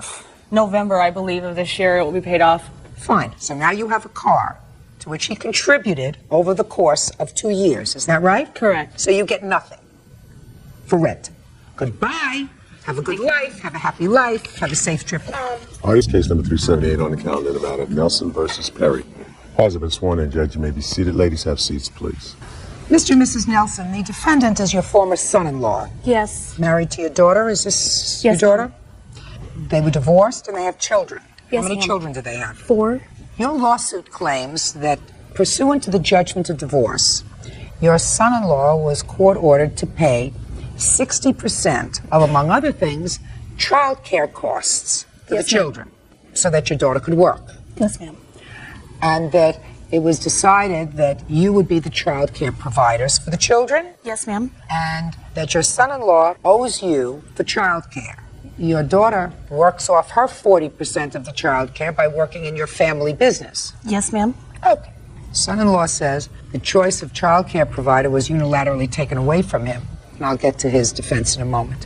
When were you divorced, sir? Last year, November 7th. And at that time, was your wife employed? Yes. And who was watching the children at that time? The hours were set up to where I watched them when she was at work and she watched them when I was at work. That's not true, Your Honor. Just a minute. And if there were ever any problems with babysitting, who babysat for the children? Her parents or my mother. Why don't you step up here for a moment? Okay. How old are your children? I have a 3-year-old, twins that are 8, and a 9-year-old. When did you make arrangements with your parents to babysit for your children? While we were married, there was a lapse in between our shifts, and my parents would come out for an hour and a half until I got home. And then when he moved out, I needed them to come at 11:30 p.m. and watch them all night long until I got home at 9 o'clock in the morning. When they came for that hour and a half, prior to the two of you separating, were they paid any money? No, they used their gas and everything to come out there for nothing. I just asked you. They weren't paid any money. Sorry. They came out to take care of their grandchildren. Right, they did. And then, when you were working at night, they would come to your house to sleep? Right. And you didn't ask for any money from your daughter, did you? That was when we started being actually paid cash for the babysitting. Who paid you cash? Well, the logic of the divorce was Bill was to pay part of it and my daughter was to pay part of it. Was that discussed with Bill? It was court ordered, ma'am. Oh, it was not court ordered that you were to be the babysitter. That's not what I asked you. No, it was I asked you, were you paid any money? No. And when was it that you began to be compensated? When the divorce was final. In November? In November, and we had to take over watching the kids on a 40-hour basis. When for the first time was it discussed with your former son-in-law that you were going to be babysitting for your grandchildren and expect payment? I have never discussed that with my son-in-law as far as a cash payment, ma'am. When we were first babysitting for them, when they were still married, the agreement was he would keep our vehicles in running order for our business because that was his line of work in exchange for us babysitting the children. You mean you had actually an arrangement as far as that was concerned? Yes, ma'am. As grandparents? You had a business arrangement, a barter arrangement. You would barter, he took care of the cars at the times that you filled in for babysitting? Yes, ma'am. Okay. And what was your daughter doing for you in exchange for babysitting for your She children? works at our donut shop. What? We have a donut shop. Sometimes she comes in and she'll fry, sometimes she'll ice. Other times, if our vehicle isn't running, we use her vehicle to deliver with. Who had a conversation with him with regard to your taking over full-time babysitting responsibilities starting in January of 2001? You did? Yes. Actually, Your Honor, my parents didn't start watching the kids again until the end of May. May of what year? This last year. And what conversation did you have with your former husband about your parents taking over that responsibility? At the time, he wanted me to let his girlfriend watch the kids. I didn't feel comfortable with that, and I found a friend that would watch it for $440 a month total, and he wasn't comfortable with that. That left me with no other choice but to go back with my parents. And I discussed it with my parents. They told me to tell him that if he would come over and keep the maintenance up on their vehicles, that would be the deal. He said, no way. He refused. He got upset. Well, you got somebody who was not related to you to take over the babysitting responsibilities, during the overlap time for $440 a month. And your parents want how much? $1,000? $880. $880. Where did you come up with that figure? Well, because we would have to drive to Star and watch the kids there. We would have to bring the youngest one back to our house so that we could continue taking care of the things we had to do. Then we would have to go back to Star to pick the kids up after school. And then we would have to go back to our place so that Tammy could come over and pick them up. And we would take the kids to all their doctor's appointments or anything they had to do at They're school. grandparents. That's what grandparents do. What was wrong with his fiancée? Well, I have a letter that she gave me telling me my kids weren't wanted. I have him on tape telling me that he doesn't want to see his kids. And I went to pick them up one time when he had them for the weekend, and they were all in the house Him and her were in the bedroom taking a nap, and my 2-year-old was 3 houses down by himself, heading towards a busy street. And I just didn't feel comfortable with her having them on That's a regular good reason. basis. If that happened, that's a very good reason. You're absolutely right. Real cases, real people. Judge Judy. Linda and Floyd Nelson say their daughter's ex-husband, Bill Perry, owes for his share of daycare costs. Bill says Linda and Floyd are the babysitters, and he doesn't approve.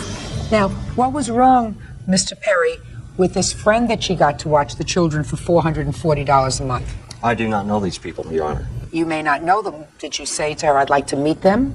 I'd like to meet this friend, spend some time with this friend before I agree? No, Did you I did say not. that? No, I did not. Why not?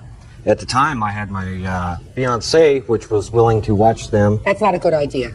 So, Mr. Perry, while I am sympathetic with your position that your in-laws have overcharged the amount, I do think that you were being short-sighted and got a bug in your bonnet when you said, forget this stranger, because your former wife, who's the mother of these 4 children, I am certain would not want to leave the children with anyone who was not capable of babysitting for them.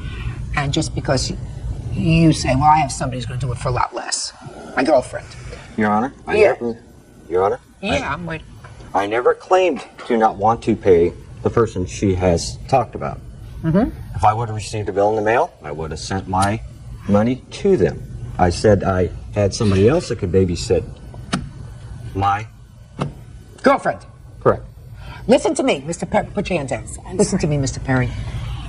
If you said to your former wife, I'm married, I am in a solid relationship, we've been married for a year or 2, she stays home, she likes the children, they like her, this is going to be a forever thing as far as I'm concerned, let's try to save as much money as we can, my wife will take care of them.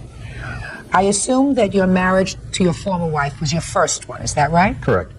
It didn't work out 4 children later. Correct. Now you have a girlfriend. Hmm? There is even more of a likelihood that this isn't going to work out with your girlfriend forever. I think she is perfectly justified in saying, I don't want his girlfriend to babysit for my children. Put your hand down. By the same token, Mr. and Mrs. Nelson, I think it's overreaching. I think you're overreaching a little bit. I think that what you're doing is saying to your daughter, listen, come and put a little frosting on the cake every once in a while. You work off your 40%. We want to be good people. You know, we want to be good grandparents. But you really don't charge your daughter for her 40% of this child care bill. But if you had somebody to babysit for your children for $440 a month, he would be responsible for 60% of that. Okay. It's about $264 a month that he would be responsible for. That's pretty reasonable, isn't it, sir? Yes, it is. Good. That's what he's going to pay you for babysitting. That's fine. Good. May, June, July, August, September, October, November, December. It's 8 months. $2,112. So from now on, Mr. Perry, if you don't want to get into any difficulty, it seems to me that you make those payments on time. She says, fine. Not they. I'm not interested in the plaintiffs. Your wife said that would be fine. Right? Right. And she's the only one who is a party to the court order ordering you to pay 60% of the daycare. Do you understand? Yes, sir. So right now you owe them $2,112, and I suggest that you keep that money up every month as long as they take care of the children. That's all. Parties excused. You may step out. He didn't want to have anything else to do with her, nothing to do with the children. If he would have sent me a bill on a daily or a monthly basis, I probably would have paid it. He's seen him 4 times in 6 months. I can't help it. One of the children is not his biological child, and he has to pay child support and daycare on that child. He hated her. He didn't want to see the kids. Didn't go like I thought it would, that's for darn sure. And now the next case. All parties in the matter of Schmidt versus Meads. Step forward, please. 27-year-old financial advisor Ray Schmidt is suing his former friend, 28-year-old waitress Christy Meads, for an unpaid loan of $1,000. Christy says they were much more than friends, and the money was a gift. Mr. Schmidt, you claim a loan to the defendant in the amount of $1,000. The defendant acknowledges that you gave her $1,000. She said it was just that. It was a gift from a friend. So tell me when you gave her the $1,000, what it was for, and how you know her. I originally met Miss Mavis in early part of June. I was introduced through a direct selling company, and our relationship kind of grew from there. We did become friends. We saw one another at different functions, and the way it happened is she and I became friends, and Just social friends, Just- not romantic friends. no, just social friends, and That's not true. Just a minute. through the course of our relationship, she promoted my business, and she got me a few clients. I actually have a copy of the account apps for these clients that she helped get me. Did you pay her for her service? No, ma'am. You never went out socially, is that right? That's not true. We did go out socially, a group of us. After meetings, we would go to have cocktails after meetings. How many people in this group? Usually anywhere from 6 to 10. So it was a large group. So you weren't intimate social friends? You never went out to dinner alone together? Yes, we had. Oh, you did that too? Yes, ma'am. How many times did you go out for dinner? Just the two of you? Never dinner, a few lunches. But never dinner? Never dinner. Never dinner. That's fun. So that, would there be any reason why she would perform a business function for you that was financially remunerative for you without billing you? Yes, because we were friends. So now let's get to the $1,000 and the why. She wanted to open up a direct sales office in Las Vegas. And when she went to go do this, she was a little bit short on cash. So I offered, let me loan you the $1,000. Who brought up the amount? I asked her, how much do you think you'd need? Okay. So it was agreed that she would pay me $500 2 weeks, because we got paid on a 2-week basis through this company, and then the other $500 the next 2 weeks after that. And she went and she didn't pay you back the money? No. And that's why you're here. You have anything else to tell me? I did, because she brought me these clients, I did, in fact, purchase a dress for her. It just so happened that... That's the dress, I assume. I didn't know what that show and tell was. Go ahead. So, here's a receipt for that. How much did you pay for the dress? It was $64.86. Okay, now let's hear your version of the events, madam. Yeah. Can you do me a favor?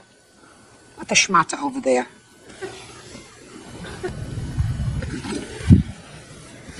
Go ahead. Okay. I did meet him through a mutual friend that brought him into our office. That's true. And yes, I did help him get clients because he was a very nice young man when I met him. He did try to pursue me in a romantic way, and he had a girlfriend at the time. So for quite some time, I wasn't taken by it. However, he told me that he broke up with her, which later I found out from her calling me that they never broke up. But I did bring in one of the loving cards he gave me as just a business friend, and I don't know if you'd like to read that. I'd like to see it. It's definitely not just a friendship card.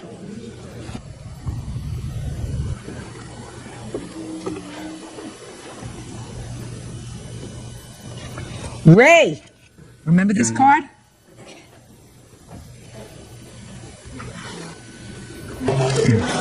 Shh. Yes, ma'am. I do. Okie dokie. It's hard to find a love like this, a sharing love, an honest love, a love that's so rare, so beautiful. She's a business friend. She helped me through a tough time. She had some books and some insight, and that was able to help me take my life to another level. So you owed her a lot. Yes. Now I read the card. Keep it going. Yeah. So basically, when I was thinking about moving to Las Vegas, he offered to lend me this money. At first, I was like, no, no, no. And then he told me he believed in me, so he was going to give me this money.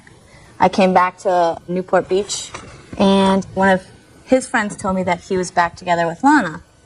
Now, I'd pretty much talk to him every single day, probably a couple times a day. It was, we had grown a relationship. I basically got very upset about it. I was out with him and one of his other ex-girlfriends, who I was actually helping him with for the business. Yeah, he stays friends with a lot of those. And she was one who told me that him and Lana were back together, and I was like, So basically, I just decided at that point I just wanted nothing to do with him anymore. And then I got a phone call from Lana who told me that they never broke up. Let's go back a little bit. When you first started to speak, you said he offered to lend me this money. He offered to lend me this money. Now, I think that at that point when you said that you realized that you misspoke. No, I turned him down. What did you say to him? I was a very proud person. I didn't want to take his money. Is that what you said? Yeah. And you said, I'm too proud, I don't want to take your money. Yeah, I've never taken money from anybody. And then what happened? He said he wanted to give me $1,000. Yes. That was when he told me, I believe in you. And I told him, okay. So what you're telling me is you're basically a very proud person. You've never taken money from anybody, but you were willing to take this as a gift, but not a loan. Because I really liked him. Miss Meaves, Mr. Schmidt may not be a very nice person. Mm-hmm. He may have deceived you. He may have deceived the old girlfriend. He may like to string along a lot of ladies at one time. But he loaned you this money. You know he loaned you this money. I now know he loaned you this money. And that the reason you decided not to pay him back this money was because you felt as if he was deceptive and didn't deserve to get it back. Because if I believe anything that you say, you want me to believe everything that you say. So if you tell me that you are a proud person and you never take money from anybody, then that kind of person would have said, I will accept a loan from you that I will pay back, but I'm not accepting a gift from you because that would mean that I was not a proud person. Right. And doesn't take anything from anybody. So I don't believe you. Anyway, judgment for the plaintiff in the amount of $1,000. That's all. Your Honor, this is case number 12 on the calendar in the matter of Pierce versus McCombs Pierce. Parties have been sworn in. Judge, you may be seated. Ma'am, have a seat, please. Mr. Pierce, the defendants are your daughter and son-in-law. Yes, ma'am. Your lawsuit consists of two parts. The first part has to do with an old debt, and that is a debt that stems from purchase of a washer and dryer. Several years ago, according to you, your daughter needed a new washer and dryer. You agreed to put it on your credit card, and according to you, the arrangement was that they would pay the credit card charges. You ended up paying for the whole thing because they were paying sporadically, Yes, ma'am. and they've never paid you back for that. No, ma'am. Second part of the lawsuit is you claim that sometime more recently, either or both of them used your ATM card without your permission and withdrew, I believe, $2,700? It was actually just a little over 25, ma'am. And you want that money back. Yes, ma'am. How much was the washer and dryer? The actual purchase price was $726. Okay. Who wants to talk? I would. Go. Let's start with the washer and dryer. Washer and dryer, I was told that it was going to be a gift to us for our wedding. Who told you that? Sue and Chuck. Really? Yes. When did they tell you that? It was the day they bought it. Did you ever tell them that? No, ma'am, I did not. Now, I don't care, sir, whether you didn't know that this was a loan because your wife didn't tell you, because I've got her answer. But don't lie to me, because clearly this was never given to you as a gift, with a statement by your father-in-law that it was a gift because your wife acknowledged that it wasn't a gift. Is that right? That's correct. Now, she may not have told you that at the time. I found out about 2 weeks ago. I understand that. But don't lie to me and say he told you it was a gift. No, him and his wife both told me that it was a gift. Why would they tell you it was a gift when it was not? I don't know. Did you have some sort of an arrangement with your daughter not to tell him? No, ma'am.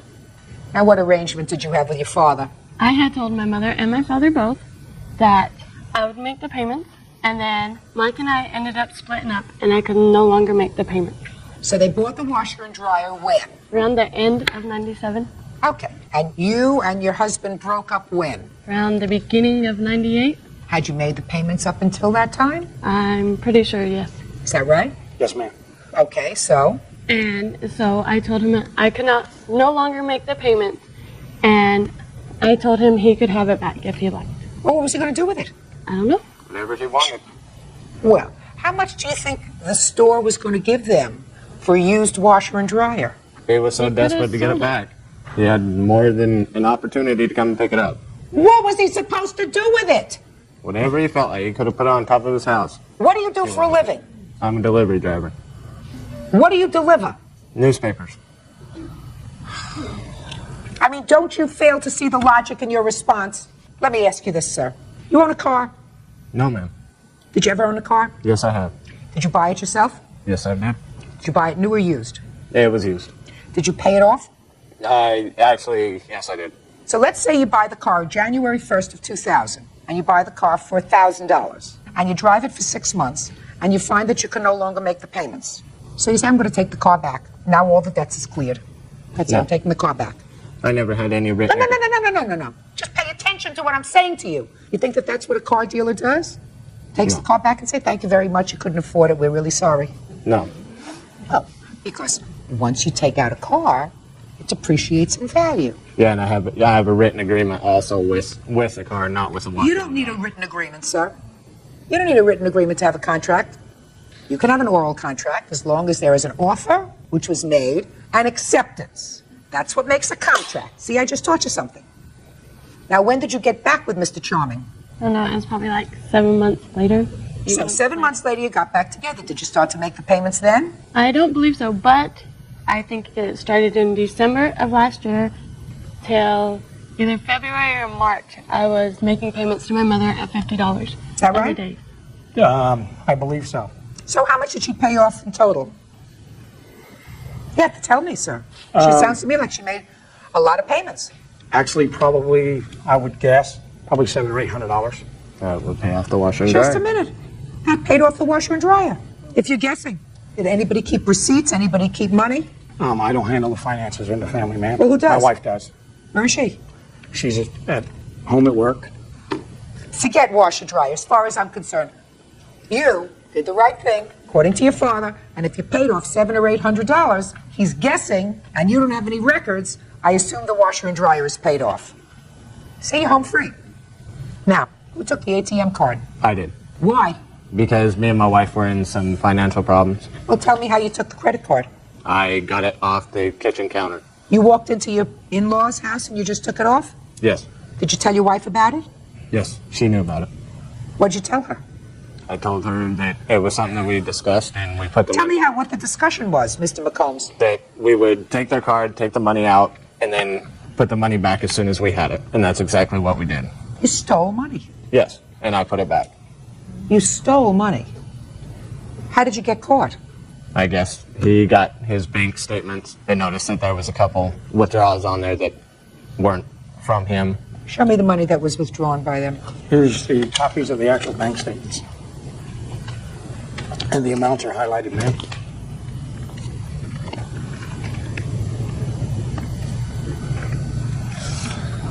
How do you know that these are their withdrawals? I'm a long-haul truck driver. I'm not home during the week.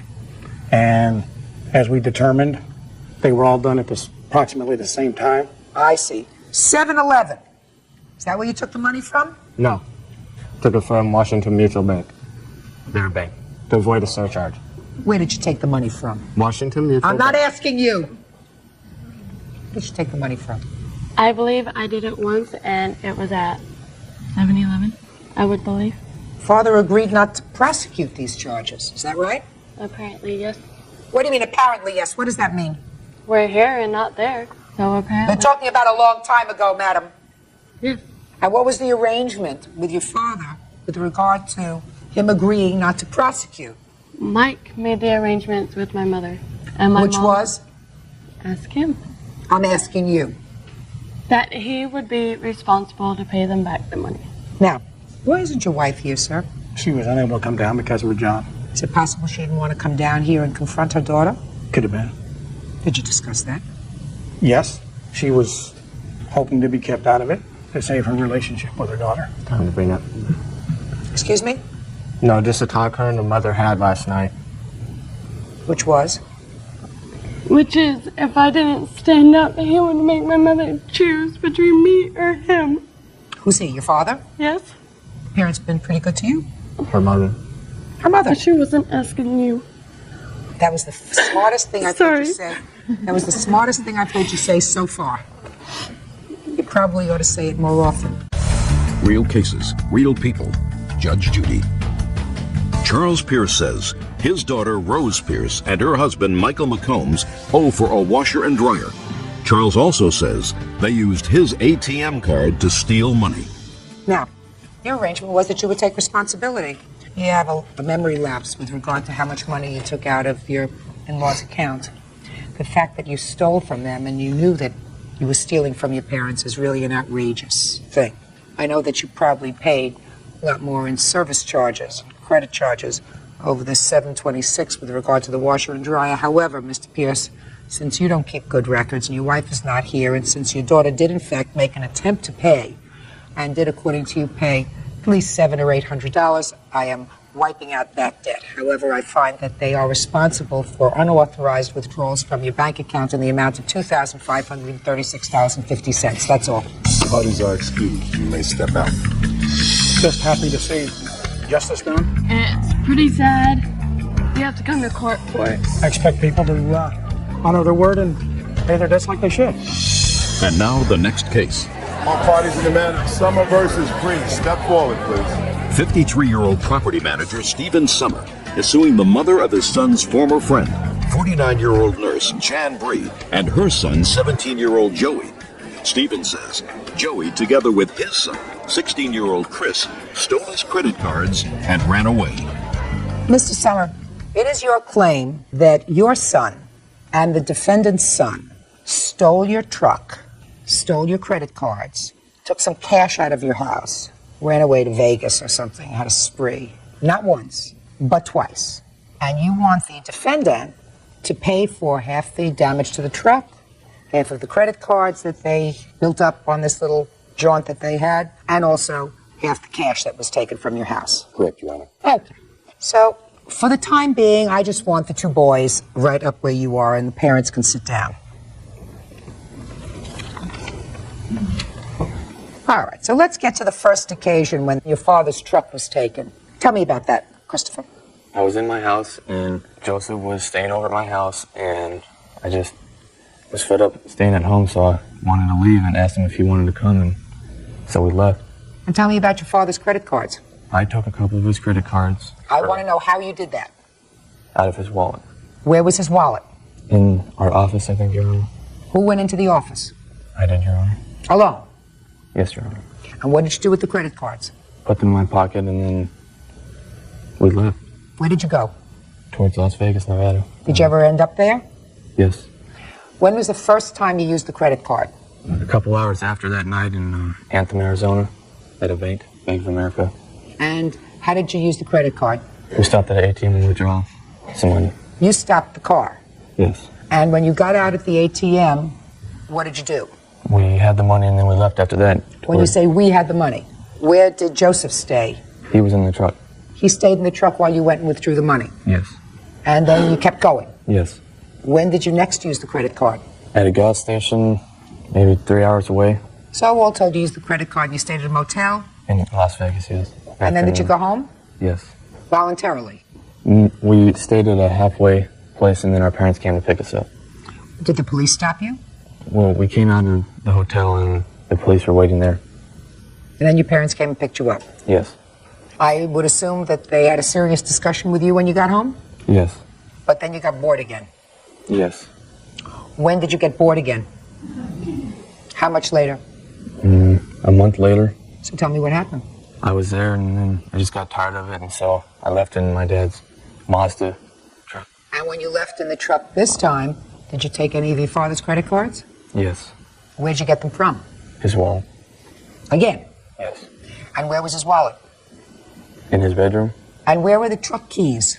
The truck keys to his Mazda was in his pants pocket. And where was your father when this was all going on? He was sleeping. So what time did you leave? 11 o'clock that night. And you went and picked up Joseph? Yes. Well, tell me what happened when you got to his house. I got to his house, and I parked alongside of his road, walked up to his house, and his light was on. And I went and knocked on his window, and he had his stuff, and so we left. What stuff? Some clothes and... Well, had you made arrangements with him before to Yes. take off again? Yes. Well, tell me about that. When did you call him and tell him you were going to take off again? Earlier that day, What did you say to him and what did he say to you? I just said I wanted to leave and asked him if he wanted to go, and he said yes. And you took off again. Where did you go this time? Towards Chicago, Illinois. And how many days later did you get stopped? 3 or 4 days later? And you used your father's credit cards all during that time? Yes. And you got stopped by the police again? Yes. So, Joseph, you want to tell me how come you went along for the ride twice? I was in a lot of trouble, and I was in trouble with my girlfriend. I was in a lot of trouble at home, and just kind of wanted to get away from there because I had nothing to lose, that kind of stuff. It's about all rebelling, I guess. Now I'll take the parents. No, you stay up there, Christopher. You're involved. Mr. Summer, did you have any conversation with Mrs. Bree with regard to her repaying you for any of the damages to your truck or anything else? Yes, Your Honor. Tell me what kind of conversations you had with her.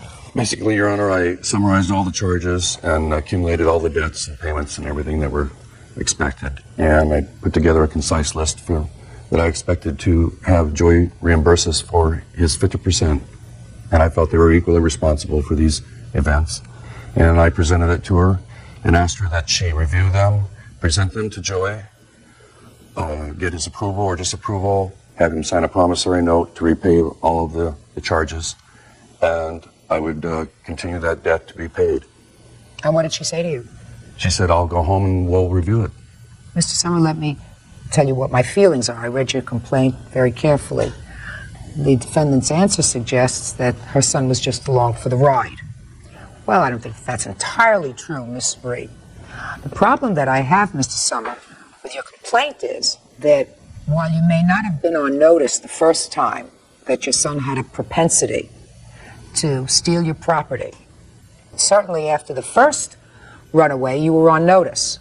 And it seems to me from what your son tells me that you took no extra precautions, like putting a lock on your car so that it couldn't be started, like making sure that the keys to all of your vehicles were at a place where he couldn't get them, to securing your wallet, because it would seem to me that but for the fact that all of these things were left as accessible to him as they were the first time, he wouldn't have been able to get into the car and to make arrangements with Joseph to run away again.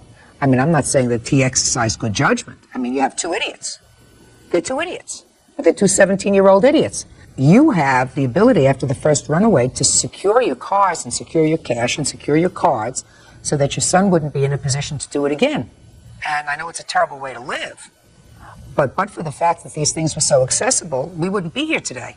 They were inaccessible, Your Honor, in my estimation. How were they inaccessible if you did it? The keys and the wallet were in my pants, and they were at the head of my bed. And he had slid into the bedroom in the dark and broken down a lamp that had a hook on it, and he hooked the pants and slyly dragged them out of the room and confiscated and took the keys to the Mazda. Did you get your life straightened out? Yes, Your Honor, I have. Have you? Yes, I have, Your Honor. You two boys still friends? No, Your Honor. You going to school? Your Honor, I went to a quasi-military camp for 5 months, Your Honor, and I graduated from high school with my diploma and my GED, Your Honor. Okay, and what about you? I am still enrolled in school, Your Honor. Going? Yes. You still got the same girlfriend? Yes, Your Honor, I do. Haven't run away since? No, Your Honor, I'm an explorer for the Phoenix Police Department now. Well, at least they got you involved in something. Anyway, Miss Bree, let me tell you what I believe you are responsible for. I believe you are responsible not for $2,500 worth of charges for all of that, but I believe that your son used half of what was spent on the credit cards just for their jaunts. He knew it was the wrong thing to do. And he spent, and he ate, and he slept, and he drove in a truck that had gas. And that's going to cost $187 because that's half of what the credit card bills were. It's judgment for the plaintiff. That's all. And now the next case. All parties on Denon versus Avalanche. Step forward, please. 40-year-old poet Cheryl Denon is suing her ex-boyfriend, 38-year-old steelworker Thomas Avilas, for the down payment on a car. Thomas says the vehicle was a gift in return for teaching her to drive. Ms. Denon, according to your complaint, you met the defendant while you were online in a chat room. And at the time you were married, you began a relationship, I assume, on the computer with the defendant. Is that right? Correct. And then there came a time when that relationship developed.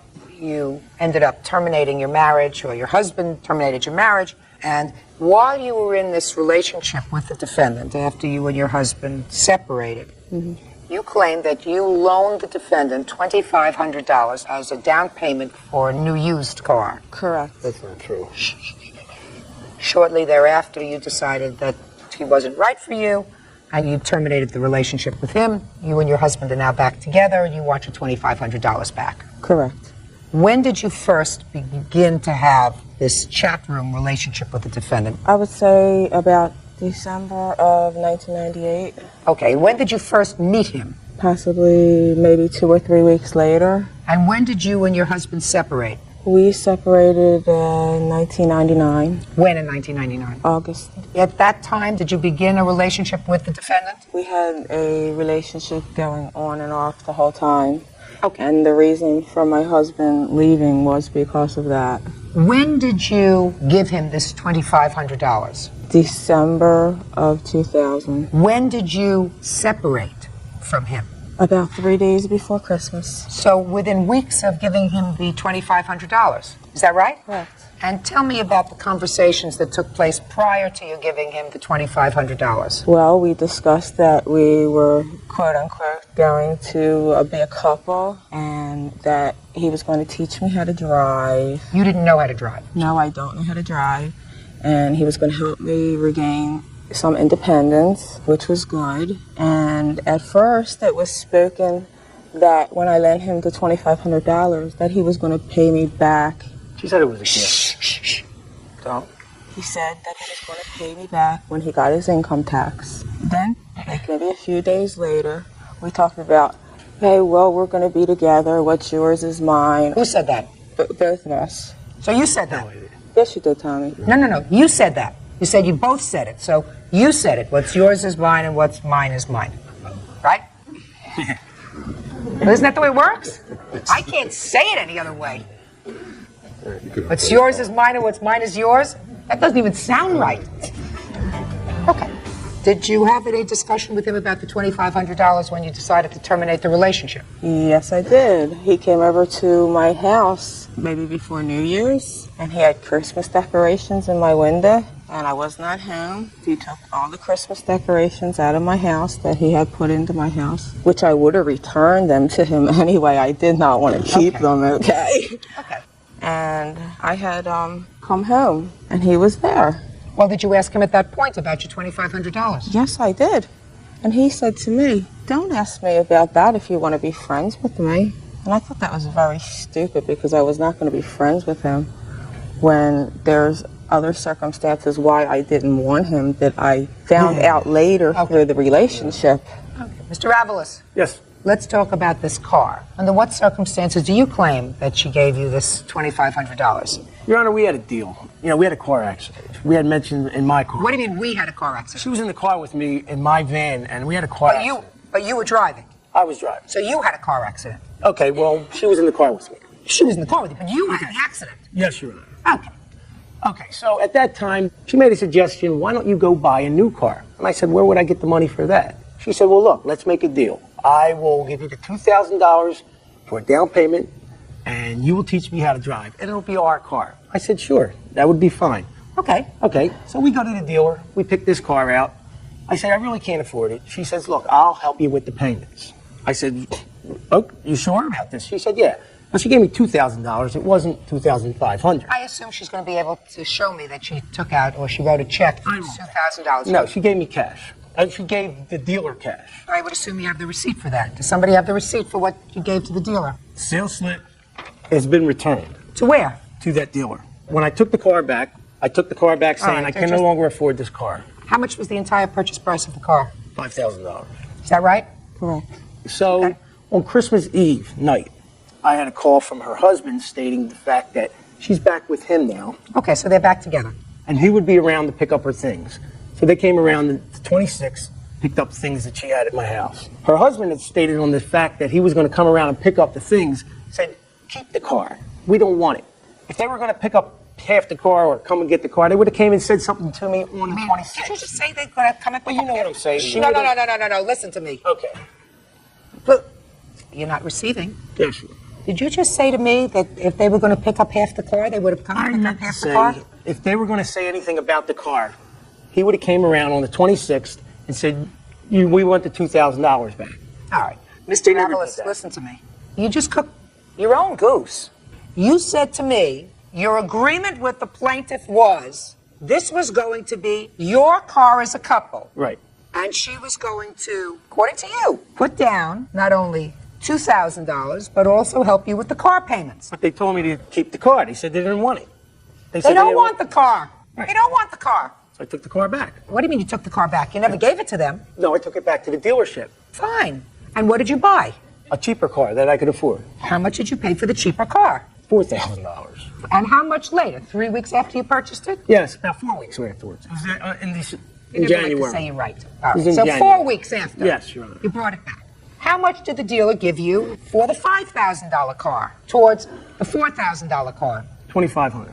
All this you don't have any proof of. You have no paperwork, you have no nothing. I have You the know owner's you're coming- card. You know you're coming to court. You know, usually people bring paperwork when they come to court. He kept the paperwork for the other car, so I don't have the You paperwork for make the new car. copies. So if you have paperwork for the new car would have shown how much money he gave you for the old car.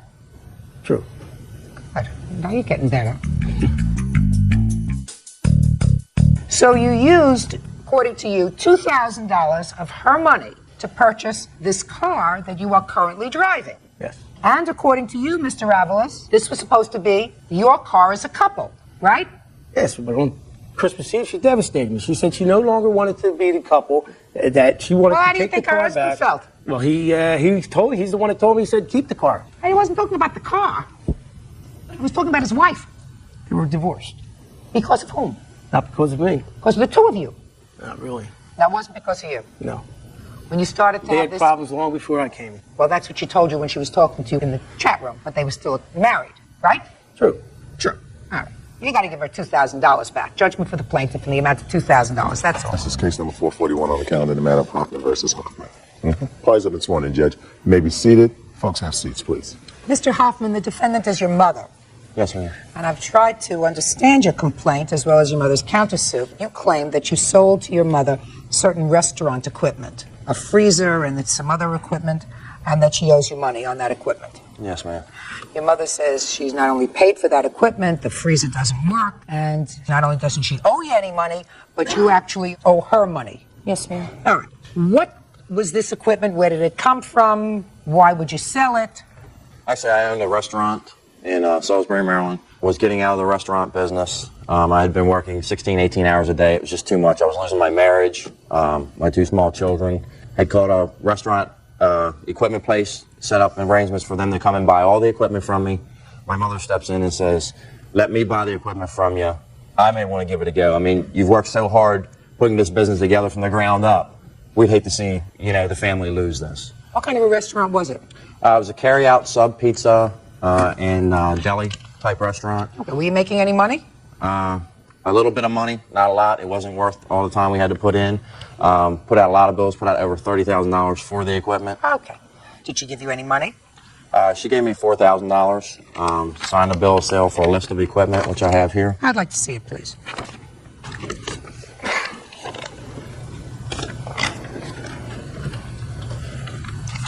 That's a copy of the bill of sale.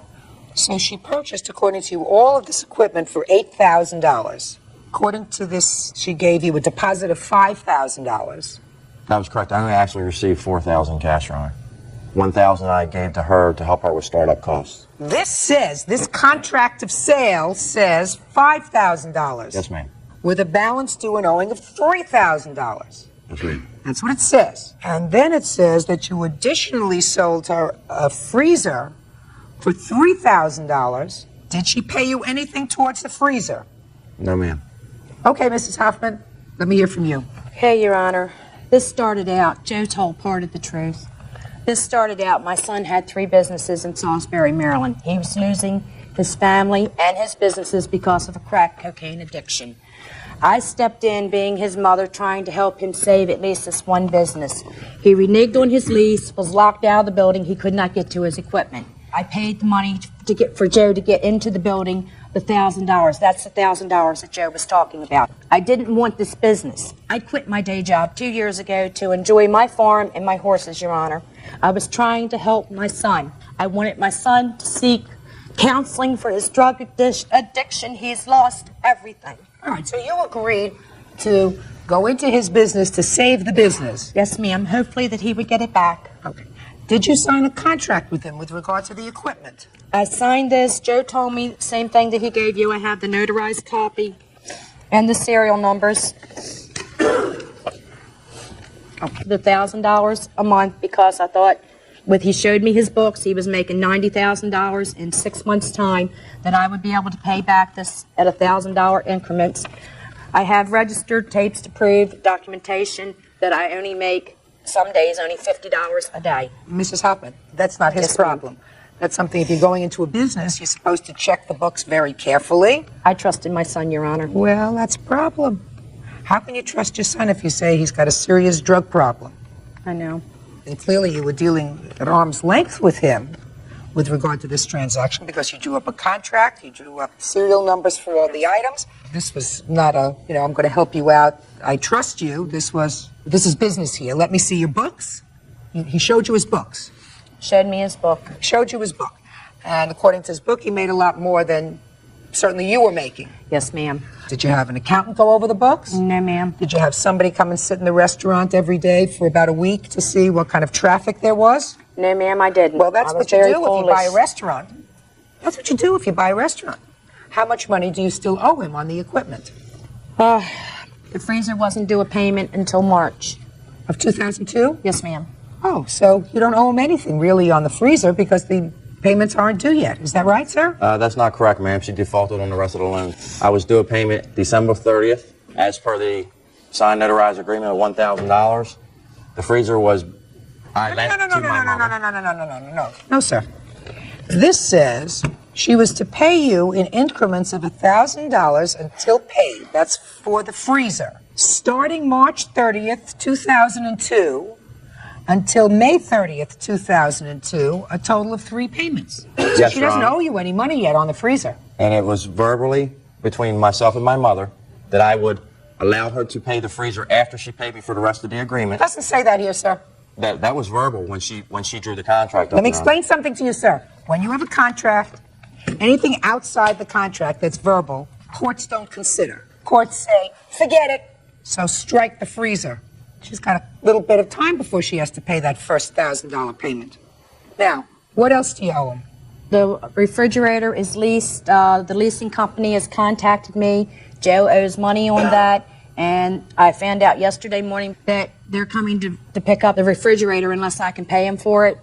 And the signs on the building, I've had to pick up that bill because Joe told me that the signs were paid for, and I've had to pay that. And I feel I don't owe him any money because everything I've had to pay out, that was his bills. Real cases, real people. Judge Judy. Joseph Hoffman says his mother, Doris Hoffman, owes for the cost of restaurant equipment. Doris says Joseph is a crack addict, and buying the equipment was an attempt to save his business. Go ahead. My mother knew that there was 2 leased items. One was a refrigerator, one was an ice machine. She knew exactly how much the leases were. We sat down at the kitchen table and figured out how much the bills would be for the leases. She knew there was $300 owed on one sign, $300 owed on the other sign. How long had you had this business, sir? I had the business for just about a year, Your Honor. Okay. Tell me something about your counterclaim, Mrs. Hoffman. Your Honor, I don't feel I owe Joe the money. I feel... Owing, I'll take care of in a minute. You have a counterclaim for $4,900. Yes, ma'am. For what? It's for bills and that I've had to pick up and pay his because they were going to take the signs off the building. A microwave that he had a piece of aluminum foil in for the fuse to keep the microwave running. It's for 2 car top signs that he sold me. And yes, Your Honor, I did know he owed $350 on one, but I did not know about the 2 exterior signs that the man was there to take down off the building the day I opened my door. That you should have known. Mrs. Hoffman, it's always a problem when you're in business with family. Make sure you get everything in writing. No, you're supposed to know. If you're No. going into a business venture, you're supposed to exercise due diligence. If you looked into all of his books, you would have had to have seen payments that he was making to a sign company, right? You would have had to have seen payments that he's making for equipment. And then you say, what is this for? All right, let me see the contract. How much was it originally? How much is owing on it? And then you make a judgment. And you can't say, well, I trusted him, he's my son. This is a business venture. Your mother doesn't owe you for the freezer yet. Now, with regard to the other payments, those were supposed to be completed for the remainder of the equipment by next month. Yes, ma'am.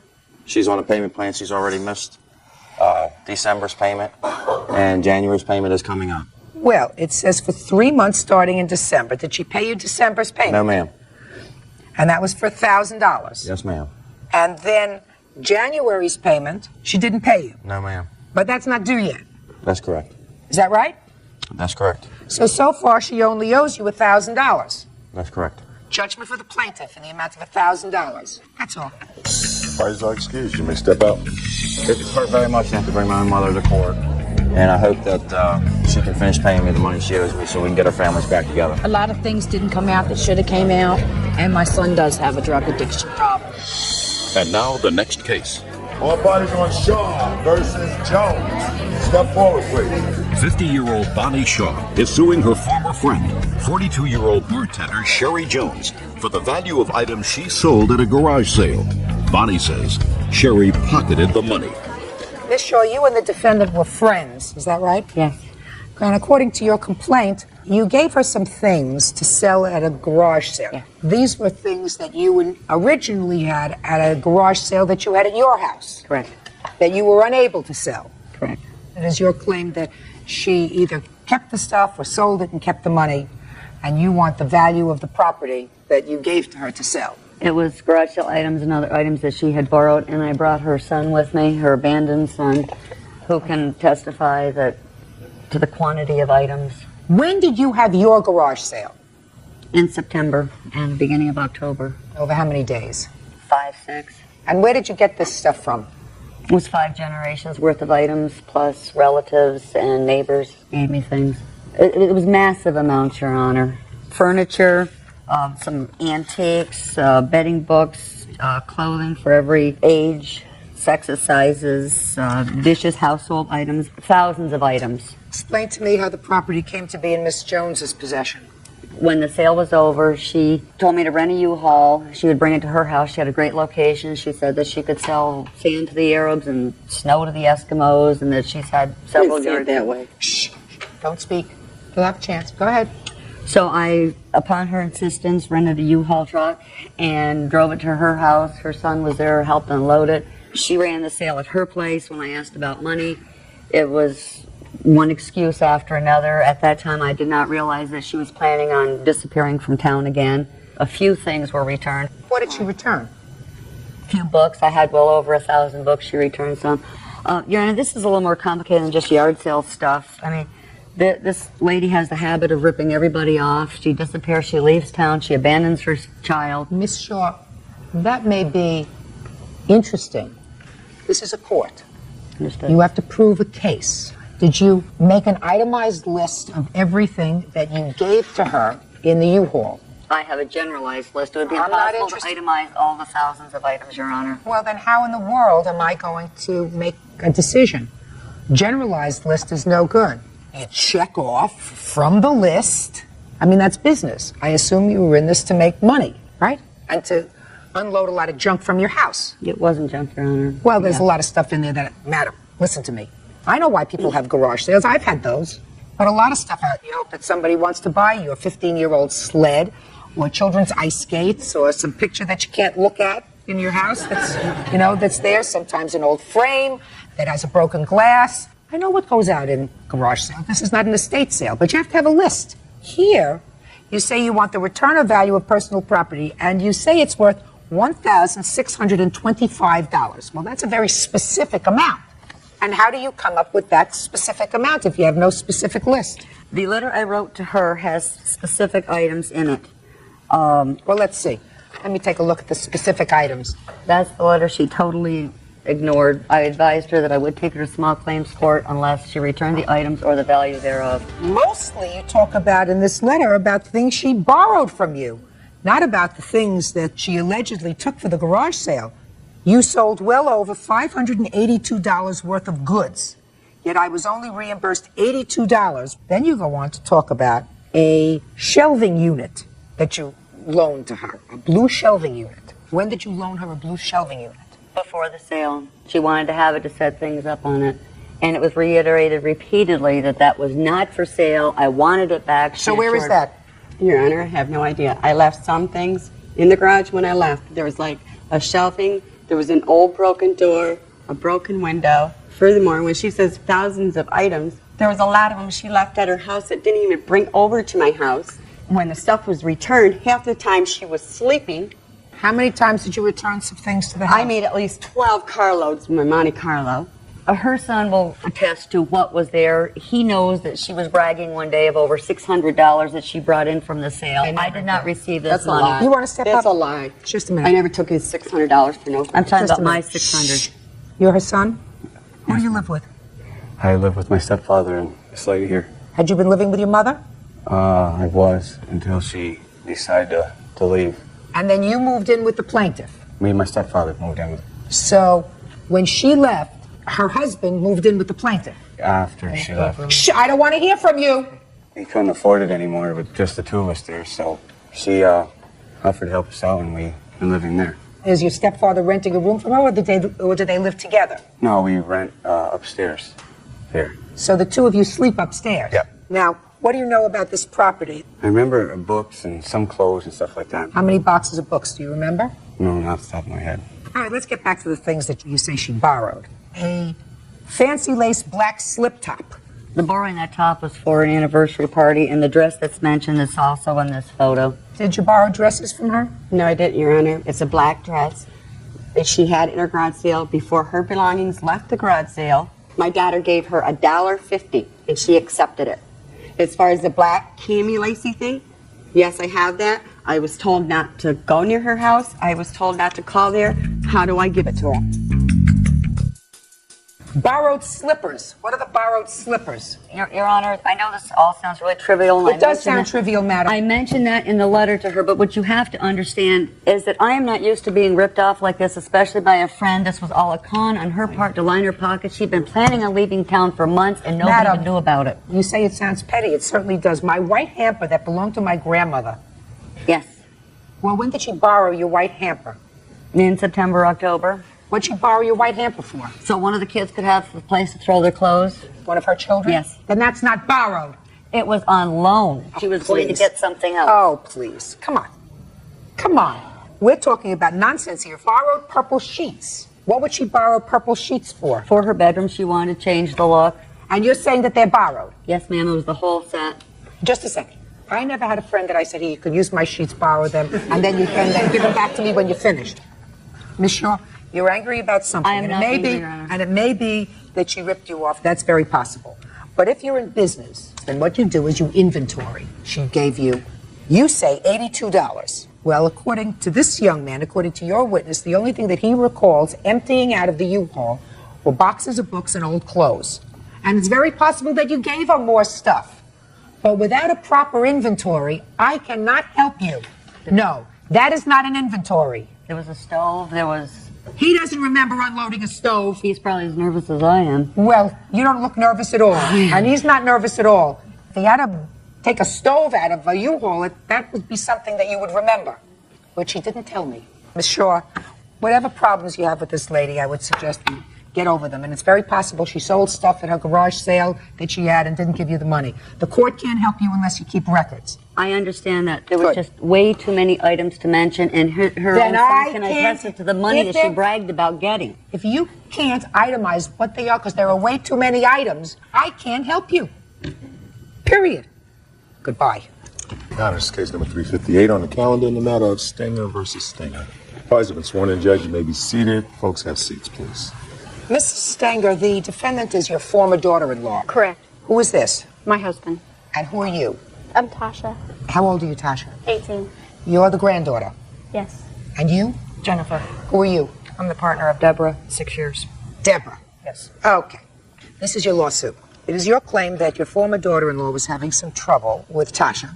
She called you and asked you if you would let her come and live with you. Your granddaughter did come to live with you. You claimed that your daughter-in-law promised to send you support for the child. She did not, and then your granddaughter took off from your house and went back to her mother's house. That's basically correct, Judge. When did she come to live with you? January 12th. And when did she leave your house? I noticed her missing the morning of July 16th. Did things go all right between you when she was there? Basically, yes, we had a couple normal teenage things, but other than that, Tasha was a wonderful child. What was your arrangement with her mother with regard to support for Tasha when she was living with you? When we got home on the 12th, Debbie was there with Tasha. She explained to us that she was having some problems with her at home and then asked us to take her in, and if we didn't do so, she was going to turn her over to foster care. So we took her That's in. untrue. We made arrangements that day that she would take care of her financially. Well, no, tell me exactly what was said. She never actually named, per se, a dollar figure, but she just led me to believe that she would meet her financial needs. And I just took But you that. never discussed an amount? No. How much did she send you from January to July? In the beginning, she brought over money orders totaled $270. What I was getting was actually the child's father's support money. What happened was it ended up getting frozen. And then How much money was she receiving from your son? $44 a week was payroll deducted. Was there ever a conversation that she would turn over his child support payments to you? Yes. Did you ever discuss any money in addition to that she was going to pay you? No. When we needed help, when I would call her, like how she needed some medical treatment, I would call and leave messages on her answer machine that I needed up and beyond what the insurance was going to cover. She never would return any phone calls. Where was your son at this time? He was there. Near where? About 5 miles away, and he came over 2 and 3 times a week and spent quite a deal of time with Tasha. Why wouldn't you call your son and tell him that she had some medical bills? I called both, and he did end up giving me money. Okay. Total of, in the 7 months Tasha lived there, he gave me out-of-pocket money, $700. He gave you directly? Yes. $700. And she gave you $270? Yes. And did she give you any more than $270? Never. Now, you say the child support at some point became frozen. When did that child support become frozen? It started on February the 1st. I just simply asked the question to my son, do you have to pay child support money to a child that no longer resides at that address? But he at that point didn't even know the answer, so he called his caseworker and asked. And I guess that's what started it rolling. And then a notarized letter from Deborah on 2/20 states that the child was residing with me, and they just, after having heard from both parents, just froze the money. And so the money kept coming in? Kept coming in, but was not going, and to this day has never been released. There was, on October the 17th, there was a court hearing. And to my knowledge, what money was supposed to have been frozen while Tasha was in my care was supposed to be, according to this paperwork, turned over to me. But as of today, I've not received one dime. Well, but you will be receiving. According to the child Let me support... see the paper that you have. To that. According to what they have told us, Tasha was actually entitled to. The impounded funds shall be released to Jean Stenger. That's you. That's right. So you will be getting that money. At least the $600, yes. Okay. Now, is there any discrepancy in what your mother-in-law has indicated to the story that you would tell me? Yes, absolutely, Judge. Let me hear. I did correspond with Jean on taking some family intervention with my daughter. When Jean volunteered to take Tasha, there was no monies per se as an amount to keep her. I did tell Jean, providing that I did receive her father's child support, that I would indeed turn that over to her. Jean is correct on stating that the child support was impounded on February 2nd. Due to the child support being impounded, it froze my other daughter's child support also. I have another daughter. So while both child supports was impounded, I had to write a letter, as Ms. Stenger said, to get the child support released. For your other daughter? For my other daughter. Tasha's child support was indeed impounded. Okay. And I could not turn over the monies to Ms. Stenger. Do you work? Yes, ma'am. What kind of work do you do? I work at Sears and I'm at shipping. How much money do you get for your other child for child support? I receive $44.12 per week per child. And how much do you earn? I bring home about $700 every 2 weeks. But in January, I fell on my back. I was off work for 14 weeks, and I received 50% of my pay. I was bringing home $250 every 2 weeks. Okay. Mrs. Stanger, your lawsuit seeks $3,000 from the child care expenses. There has to be an agreement, which there clearly was not, other than the fact that she would turn over the child support payments to you. Well, she did lead me to believe that she was going to care for the child. She didn't move her into my home with the understanding that I was going to meet all financial debt. Right, well, you wouldn't have. She was getting $44 a week from your son. Mm-hmm. Clearly, the $44 a week that she was getting from your son doesn't cover child care expenses, even when the child is in her care. So she has to use her income as well. She says that she was receiving half disability for a substantial part of that time. That is correct, Your Honor, but that's not the whole story. According to all of these, this is the police reports that took place within their home. She was couldn't go back to work, according to the police reports, because she had to go to drug rehab. That is a lie. Real cases, real people. Judge Judy. Jean Stenger says ex-daughter-in-law Deborah Stenger owes for child support costs when her granddaughter lived with her. Deborah says she gave Jean all of her child support money. Mrs. Tanger, whether the injury at work was drug-related or not, if she could not work for that period of time, then there was no additional money coming in. Right. So let me tell you what would have happened, Mrs. Tanger. She could have gone back into court and pursued additional support for Tasha from your son. Stop shaking your head because it's a possibility. I know. I was in family court for 25 years, sir. But he didn't have a job, so he was hurt. So you as parents pitched in and took care of your granddaughter. Well, the only thing I incurred so much expense. Number one, I had to take her back and forth to school, round trip 4 times a day, 80 miles a day. She had to have $3 a day for lunch money. I understand that it was difficult, but that's what grandparents do. Well, you don't mind And it you but when wouldn't- you're abused. And you wouldn't be here today, Mrs. Stanger, were your son still married to the defendant? No. Of course not. And you're not suing both of them. You're choosing just to sue your former daughter-in-law. Well, I felt because she had full custody of her, and we had virtually an agreement that that's where it No, should go. virtually an agreement is not an agreement, Mrs. Stanger. Because I didn't have her put it in writing? No, you said it was my understanding that. And I believe what she said to you was, I will turn over the child support payments to you. So in addition to giving you the child support payments, she also gave you a little bit of extra money, $270. But that is not an agreement. It's not an agreement that is binding in a court. So you have a son who's not working, because why? He has a heart condition and is still under doctor's care as of today. So? Well, what we're saying is he was working 3 jobs and they made him quit, okay? They made him quit all 3 jobs? All but one. He could remain to do it because he could do it out of his own home.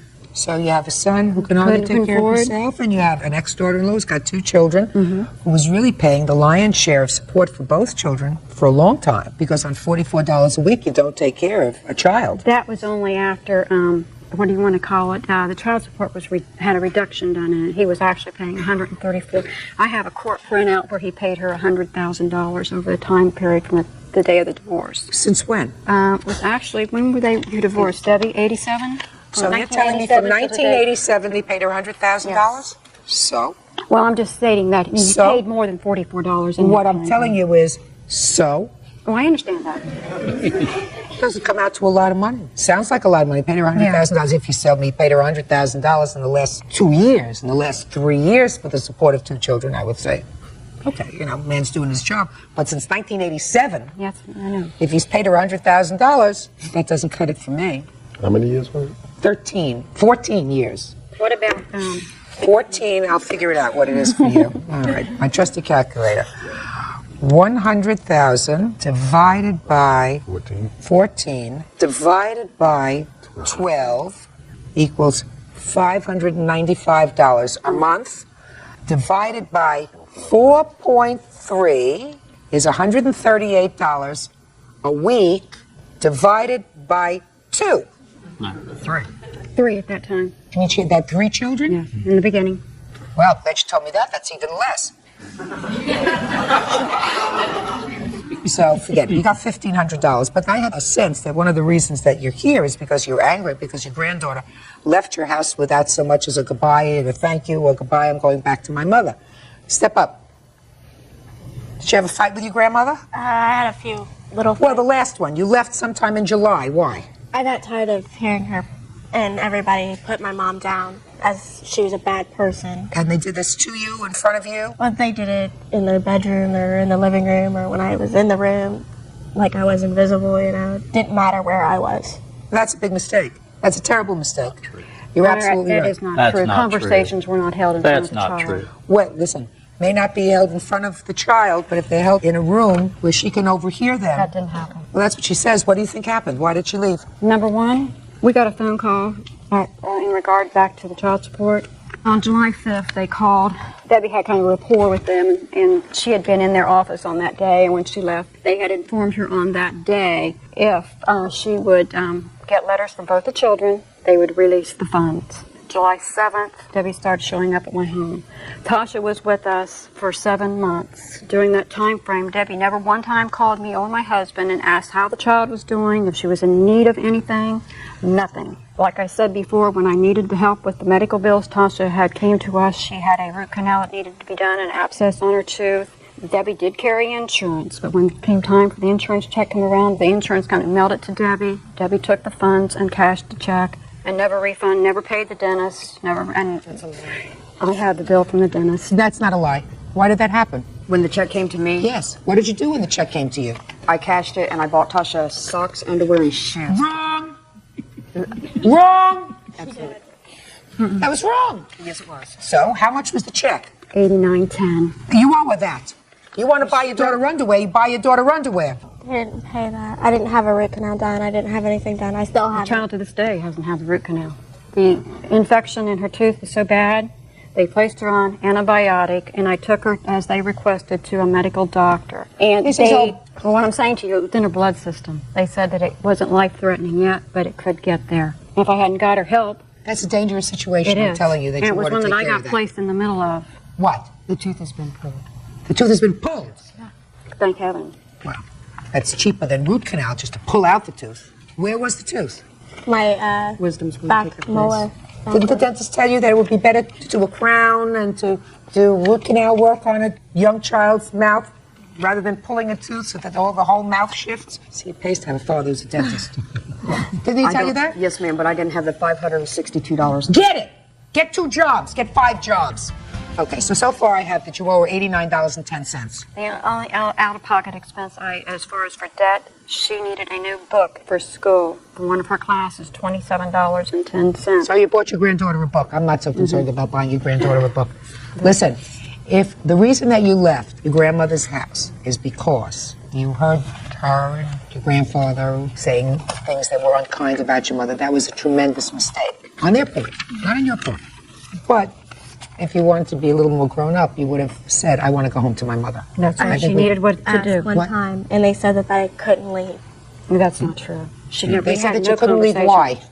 because I lived there, and my grandfather would not let me leave. You mean you felt like a prisoner? Is that what you Yeah. felt like? It didn't happen. I think this Did you letter go- here that she wrote Did you go out herself with your friends? explains why she left. You never went out? In the 7 months you lived there, you never went out with friends? Once a weekend, if that. Fine, so you went out with your friends. Doesn't sound to me like you were a prisoner. She went anywhere and everywhere she wanted. I seen to it she did. Okay. And I think this letter that she actually wrote here actually explains why she left. She thought she was going to get that money, just like I stated, from the child support, and they was going to spend it on those things. Okay, good. She starts out with, sorry the letter's so sloppy, but dear Granny and Grandpa, I'm sorry, it's been great and all, but it was time to go home a long time ago. You don't get me or understand me. Well, that's probably true because grandparents don't get foolish teenagers. Maybe someday you will. And I know my mama's not perfect, but she is my mama and she needs my love. And I need hers.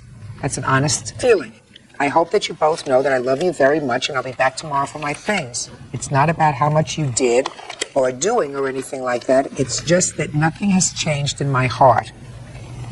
Your granddaughter says to you she knows she needs her mama right now. Mm-hmm. And she should. And that I will always have you. And she tells you what I'm getting a new job and a cell phone. She's made plans for school. And all those plans have fallen through.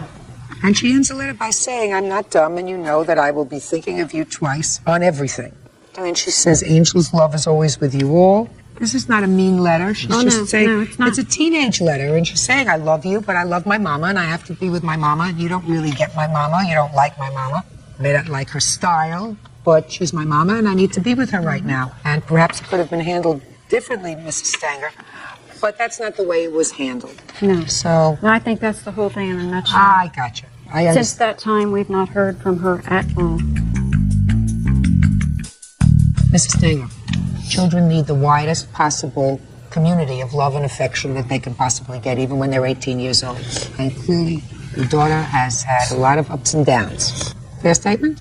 Clearly, when a mother gives up physical custody of a child to someone other than a parent, it's saying that there have been problems that I can't cope with. And the fact that her grandparents said, fine, we'll try, is a testament to them. Not something that should make you angry with them if they did some foolish things while she was there by letting her little pitchers overhear conversations. That was the wrong thing to do. But basically, they had reasonable hearts because they said, you know, she's our granddaughter and we love her. Let her come and disrupt our otherwise calm household. When a teenager comes into your house, your whole house turns upside down. It never is the same. So your grandparents loved you enough to say, come live with us. And your grandmother drove you back and forth to school? It was a big drive every day? Yeah, it was. Could she have said to you, if you're going to live here, you have to go to school locally? Yes. Of course she could have. She could have said, listen, I'm not driving an hour each way to get you to and from school. I want you to live with us, but you'll have to finish high school close by our house. But she wouldn't do that because you got your friends. You wanted to finish high school where you were, so she extended herself. It's time to put a period and not be so angry, okay? Will you try? I'm not angry. Are you angry at her? Oh, no. No, not angry at all. Good. I'm glad. Your lawsuit's dismissed. That's all. Your Honor, this is case number 340 on the calendar, the matter of Carver versus Wilson. Parties have been sworn in, Judge. You may be seated. Ma'am, have a seat, please. Miss Carver, the defendant is your sister. Yes. You were incarcerated. Yes. For how long? Probably a year and a half. And then you were released to a halfway house. Yes. From what I gather, you and your sister had been sort of estranged for a while you were in jail, and you discussed with your sister moving to Colorado, her moving to Colorado, and getting an apartment or a house together and sort of building a life together. Yes. And she did. She relocated. You were in the halfway house. You found an apartment together, signed a lease together. And then something happened and you were not released from the halfway house. Correct. You believe it was something that your sister had told your probation officer, but in any event, your sister, you say, forced you to pay. Yes, she did. Your half of the lease. Yes. Even though you weren't living there. Right. And that's what your lawsuit is about. Yes, it is. Explain to me how that's her fault. When this started out in June of 2000, we discussed the move with her coming to Colorado. And I paid the money for the house. And she came shortly after. I had like one weekend there with her, 4 hours each day. And you were allowed out of the halfway house 4 hours a day? And that particular weekend, we had an argument, and I told her she was not going to be able to smoke her marijuana because I was on provisions that where I could not be around drugs at all because my problems were drug-related in the past.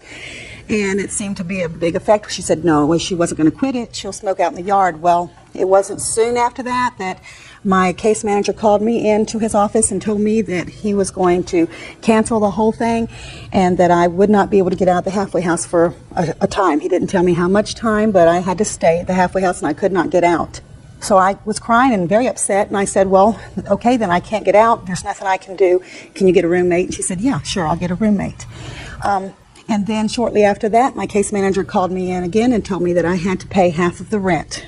And I called her back and asked her, why? Why is this? I thought she was going to get a roommate. She told me she would, and she wouldn't even talk. She was just really nasty to me on the phone. And I do have proof here that I did pay the rent, and I also have proof that I was not liable for the lease because the lease wasn't even an issue whenever I rented the house. There was no lease on the house, but she insisted to the landlord to make up a lease because she needed it for housing authorities to help her pay her rent. How much did you pay altogether? I paid like $2,400 altogether. I paid the initial $1,600 and another $1,600, so $3,200. $1,600 was what? Was the original? That was the first payment on the house, which was first in security. I've got that receipt here. Then I've got 4 more receipts for 4 more months of half of the $800 month rent, which is $400 each month. All right, Miss Wilson. I want you to tell me only what happened as a result of your sister telling you she could no longer come to live with you because she wasn't going to be released. So that was beyond her control. Well, I've got emails that shows our correspondence, and she told me that I told her she needed to find me a roommate if she couldn't live with me, and I gave her the... She doesn't have to find you a roommate. Why couldn't you find your own roommate? Why wouldn't you want to find your own roommate? Well, because I had health problems, and it was very complicated. Also, we mentioned the... and I did smoke pot at the time. I do no longer do that. That was stupid, and I don't want to be a bad influence on my daughter. So, who else lives in the house? Just me and my daughter. My son was there at the time. And how old is your son? My son is now 17. So that there were 3 of you and one of your sister. Right. Why should she pay half the rent if she's only one person? Because she agreed to. When I came out, we had a limited amount that we are living on, $512 a month. And I told her this is what I could afford to pay every month. She could have found a cheaper place. I couldn't even get housing authority to okay this house because it was so bad. The floors were caving through. There was cracks in the wall. I fell through the steps and hurt myself. I couldn't get housing to okay it. So I got out as soon as I could, which was in December. She paid for 4 months, which is $400 each month, which is $1,600. Well, what about the $1,600 security? I paid. I've got the receipts. I paid my half. And how much was your half? My half, there was 800 security. I paid 400. And 400 for the first. So it was the first and last. And I paid the deposit myself. She didn't pay any of the deposit. I've got a receipt that I paid the first and last right here. Right. From the And, landlord. and I've got a receipt that shows I paid her back for my half. Okay. I have this and this from the landlord. And I've got the lease in her name that she signed before I got here. What efforts did you make to find a roommate? To be honest, I didn't. Because the house was so run down. But you did not? I didn't. Okay, can I see the receipt that you gave her for the 800? It's all stapled in a pile, and I got the emails too, and I highlighted the parts that I was talking about. And they turned her down to get out because they told me she was a flight risk, because I called them myself. That's not true. I mean, she wasn't released. That's correct. So there was an impossibility of performance of her for the contract. The whole deal with her was to get a place that housing would okay, so that I could get their help, and they would not help me with this house. Otherwise, I wouldn't have made her liable if I could have gotten Do you have help. anything from housing that says that the house was inappropriate? No, because they gave me, it says that the windows have to be secure, that you have to have fire alarms, that the floors have Whatever, to be... because the landlord suggests that you lost your security deposit because the house was left a wreck. Yes. No, I cleaned the house. No, the landlord suggests that you lost your security deposit, and I assume you didn't sue the landlord for your security deposit back. Yeah, I'd only paid $200, so no, I didn't. You only paid $200? Yes. I paid $800. Well, she paid $800. No, we paid first and last. That wasn't a security. I mean, he might have worded it that way, but when I gave him notice, he used that last $800 for my last month's rent. I understand that. He may have used it, but that was her money. Well, yeah, it was half her money. Real cases, real people. Judge Judy. Terry Carver says her sister Julia Wilson owes for the return of rent. Julia is countersuing, claiming Terry used her identity when she was arrested for possession of crack. All right, let's get to your counterclaim, Ms. Wilson, which I assume you want to pursue. Yes, ma'am. Your lawsuit suggests that your sister, in 1997, when she was arrested, used your name and identification. Tell me what happened. She was arrested in 1998. I didn't find out about it until a year ago when I registered to vote. They said that I was a felon, that I couldn't vote. And she's got, that's me, Julia Pendleton, that's my maiden name. And this is my sister. And she was arrested for crack and possession of paraphernalia. And she had a broken jaw. So I hit her with a 2x4. And so due to this, I couldn't vote at first. I had to carry around this from the Tampa Police Department saying that there's no warrant out for me. And I've never been arrested, and I've never been fingerprinted, and it was humiliating and degrading, and it's still, Julia Pendleton will always be her alias. You have always. been arrested. Never. Well, she's been arrested before. Ms. Carver, did you, in fact, use your sister's identity? Yes, I did. In 1997, I did. And I spoke with her about it, and I confessed to her about it. And When? 1998. A year later? Yes, and we did discuss this, and I told her, and I have felt very bad about this whole thing. I know it was wrong, and yes, I was on drugs, and I did a lot of crazy things. I have a nasty past. But she said that she understood why I did it. She said that she loved me, and she forgave me. And now all of a sudden, it's all back up. It's like, my past is being thrown in my face. This is 3 years I've worked hard to change my life. And it's like it's constantly, every time she gets mad at me, she throws this up and shows me that nasty picture. You sued me. I'm sorry, but I just can't deal with it. And, I want to get this over with because I have a nasty past, and I'm sorry. Well, But she forgave me, I there's thought. 3 warrants out for her from Florida right now. And there's a warrant out for her in Tampa. So that's 4 warrants from Florida, active warrants out for her arrest. If they were active, I wouldn't be here right I now. can give you the VOP numbers right here. Like to see them?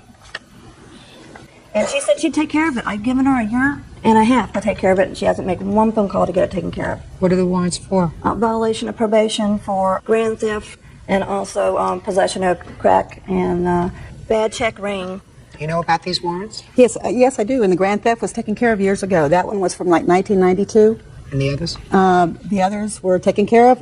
The violation of probation was still active as far as I knew, but then my parole officer now said that there was nothing on the NCIC against me right now. Otherwise, they would not have allowed me to come here today. No, they just wouldn't have extradited you because you're not worth it. Ms. Carver, you don't mind if Officer Bird gets in touch with your probation officer Not at to all. make sure that these warrants are still not outstanding. So I'm going to ask you to wait when court is over. Yes, ma'am. And give the probation officer, I'm sure he has the number, a call and ask if any of these warrants are still extant. Sure thing, Judge.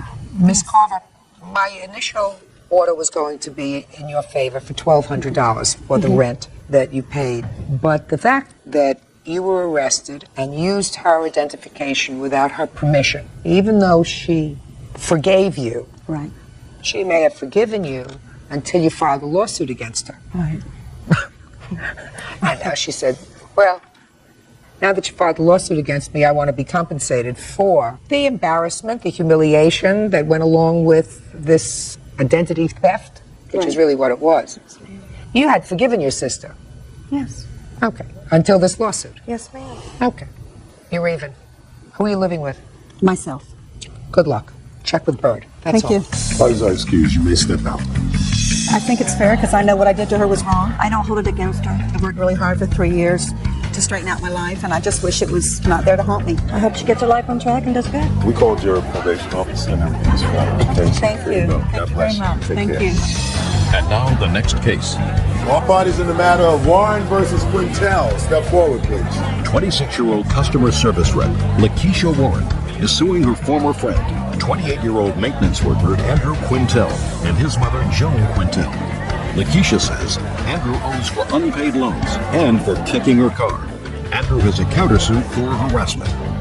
Miss Warren, Mr. Quintel was your boyfriend for a while. According to your complaint, you made a series of loans to him. Well, no, we weren't boyfriend and girlfriend, but I did make a series of loans to him. He was a friend of yours. Yes.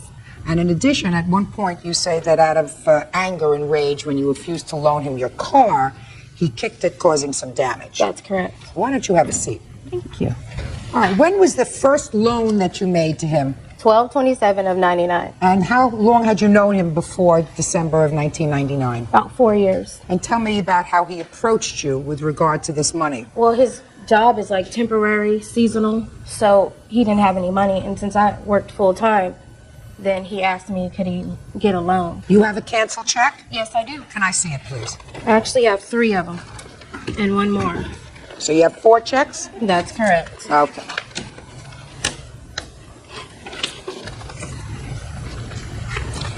The first check that you have is $19.99 for $200, and you made this check payable to his mother. Yes. Why? Because he didn't have a banking account to cash the check.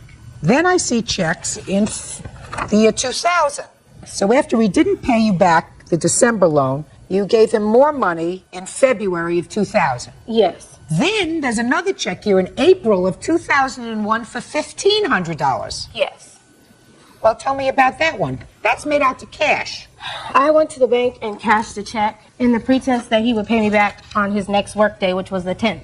In April of 2001, did you take a $1,500 cash loan from the plaintiff? No, ma'am. You know anything about $1,500? No, ma'am. That's new to me. Well, let's get back to the $280. $280 that's owed for a couple of years now. She gave you this money. This is clear. These checks were written out to your mother. Were these loans for you? Well, ma'am, me and Miss Warren, we were friends for a while, so I mean... Could you answer my question? Yeah, that wasn't a loan. What was it? I can't exactly remember. It's been more than a couple of times where she's given me money or I've given her money. It's been over 6-7 year friendship, so I mean... Okay, let me hear about the car. It was kicked on the right side and the passenger side. He tried to let the air out of the tires, too, because his friend had dropped it off. Tell me about that incident in February of 2000. I was at work. I was working 6:30 to 2:30. He came because he wanted to use the car to, I guess, to run some errands. I told him no. He tried to let the air out of the car. He kicked the car so hard the rubber fell off. Now, after this incident, according to your paperwork, you gave him $1,500 in cash. That's correct. Why would you do that? Stupid. You have a counterclaim for harassment. Yes, ma'am. I want you to tell me what that's about. Basically, I tried to end our friendship. Why is that? Oh, because I got a new girlfriend. What do you mean a new girlfriend? I thought the plaintiff wasn't your girlfriend. She wasn't my girlfriend. So? But So you got a she's girlfriend. friend of mine. Yeah, I got a girlfriend. And? So the friendship started to deteriorate, meaning less and less time speaking and talking and being friends, and then nothing at all. And when this came about, there was numerous, phone calls and stuff to my mother's house when I was staying there at times, of hanging up in all hours of the night during the day. Well, why didn't he just leave me alone then? How can you stop someone if they... If you tried to stop it, why did you still continue to take money from her? We were still friends, you know. I would try to stop it. I don't want... Okay, go ahead. I mean, we were friends, and it would stop for a while, and then it would go on again for a while. He's confused. I'm confused. Well, basically, ma'am, basically what it is Basically, we were slept together and that was it. That's it. Shh. Quiet. Well, by her saying that, then you know why a lot of this stuff was going on. Then when I decided not to deal with her. If you interrupt again, aside from the fact that you haven't proven your case, I'm going to throw you out. Do you understand? Okay, go ahead. Good. I have some advice for you and for your mother. Change your phone number and unlist it. And if she's been a nut, then you might just have to do that. I would like to say I'm not calling those people. I think that you... Just listen to me, Miss Warren. I believe that you're calling. No, because someone's calling my house at all hours of the night, 3 o'clock in the morning. I think that probably, maybe his girlfriend is doing that. Are you telling me that you did not call more than 2 or 3 times a day, ever? No. Do you have any proof, Mr. Quintel or Mrs. Quintel, that the plaintiff called your home or place of business in the last 6 months? Because she says she has not. You have proof? Got... No, she just has time to dig that she.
Cameli!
ঠিক আছে লাগেনি তো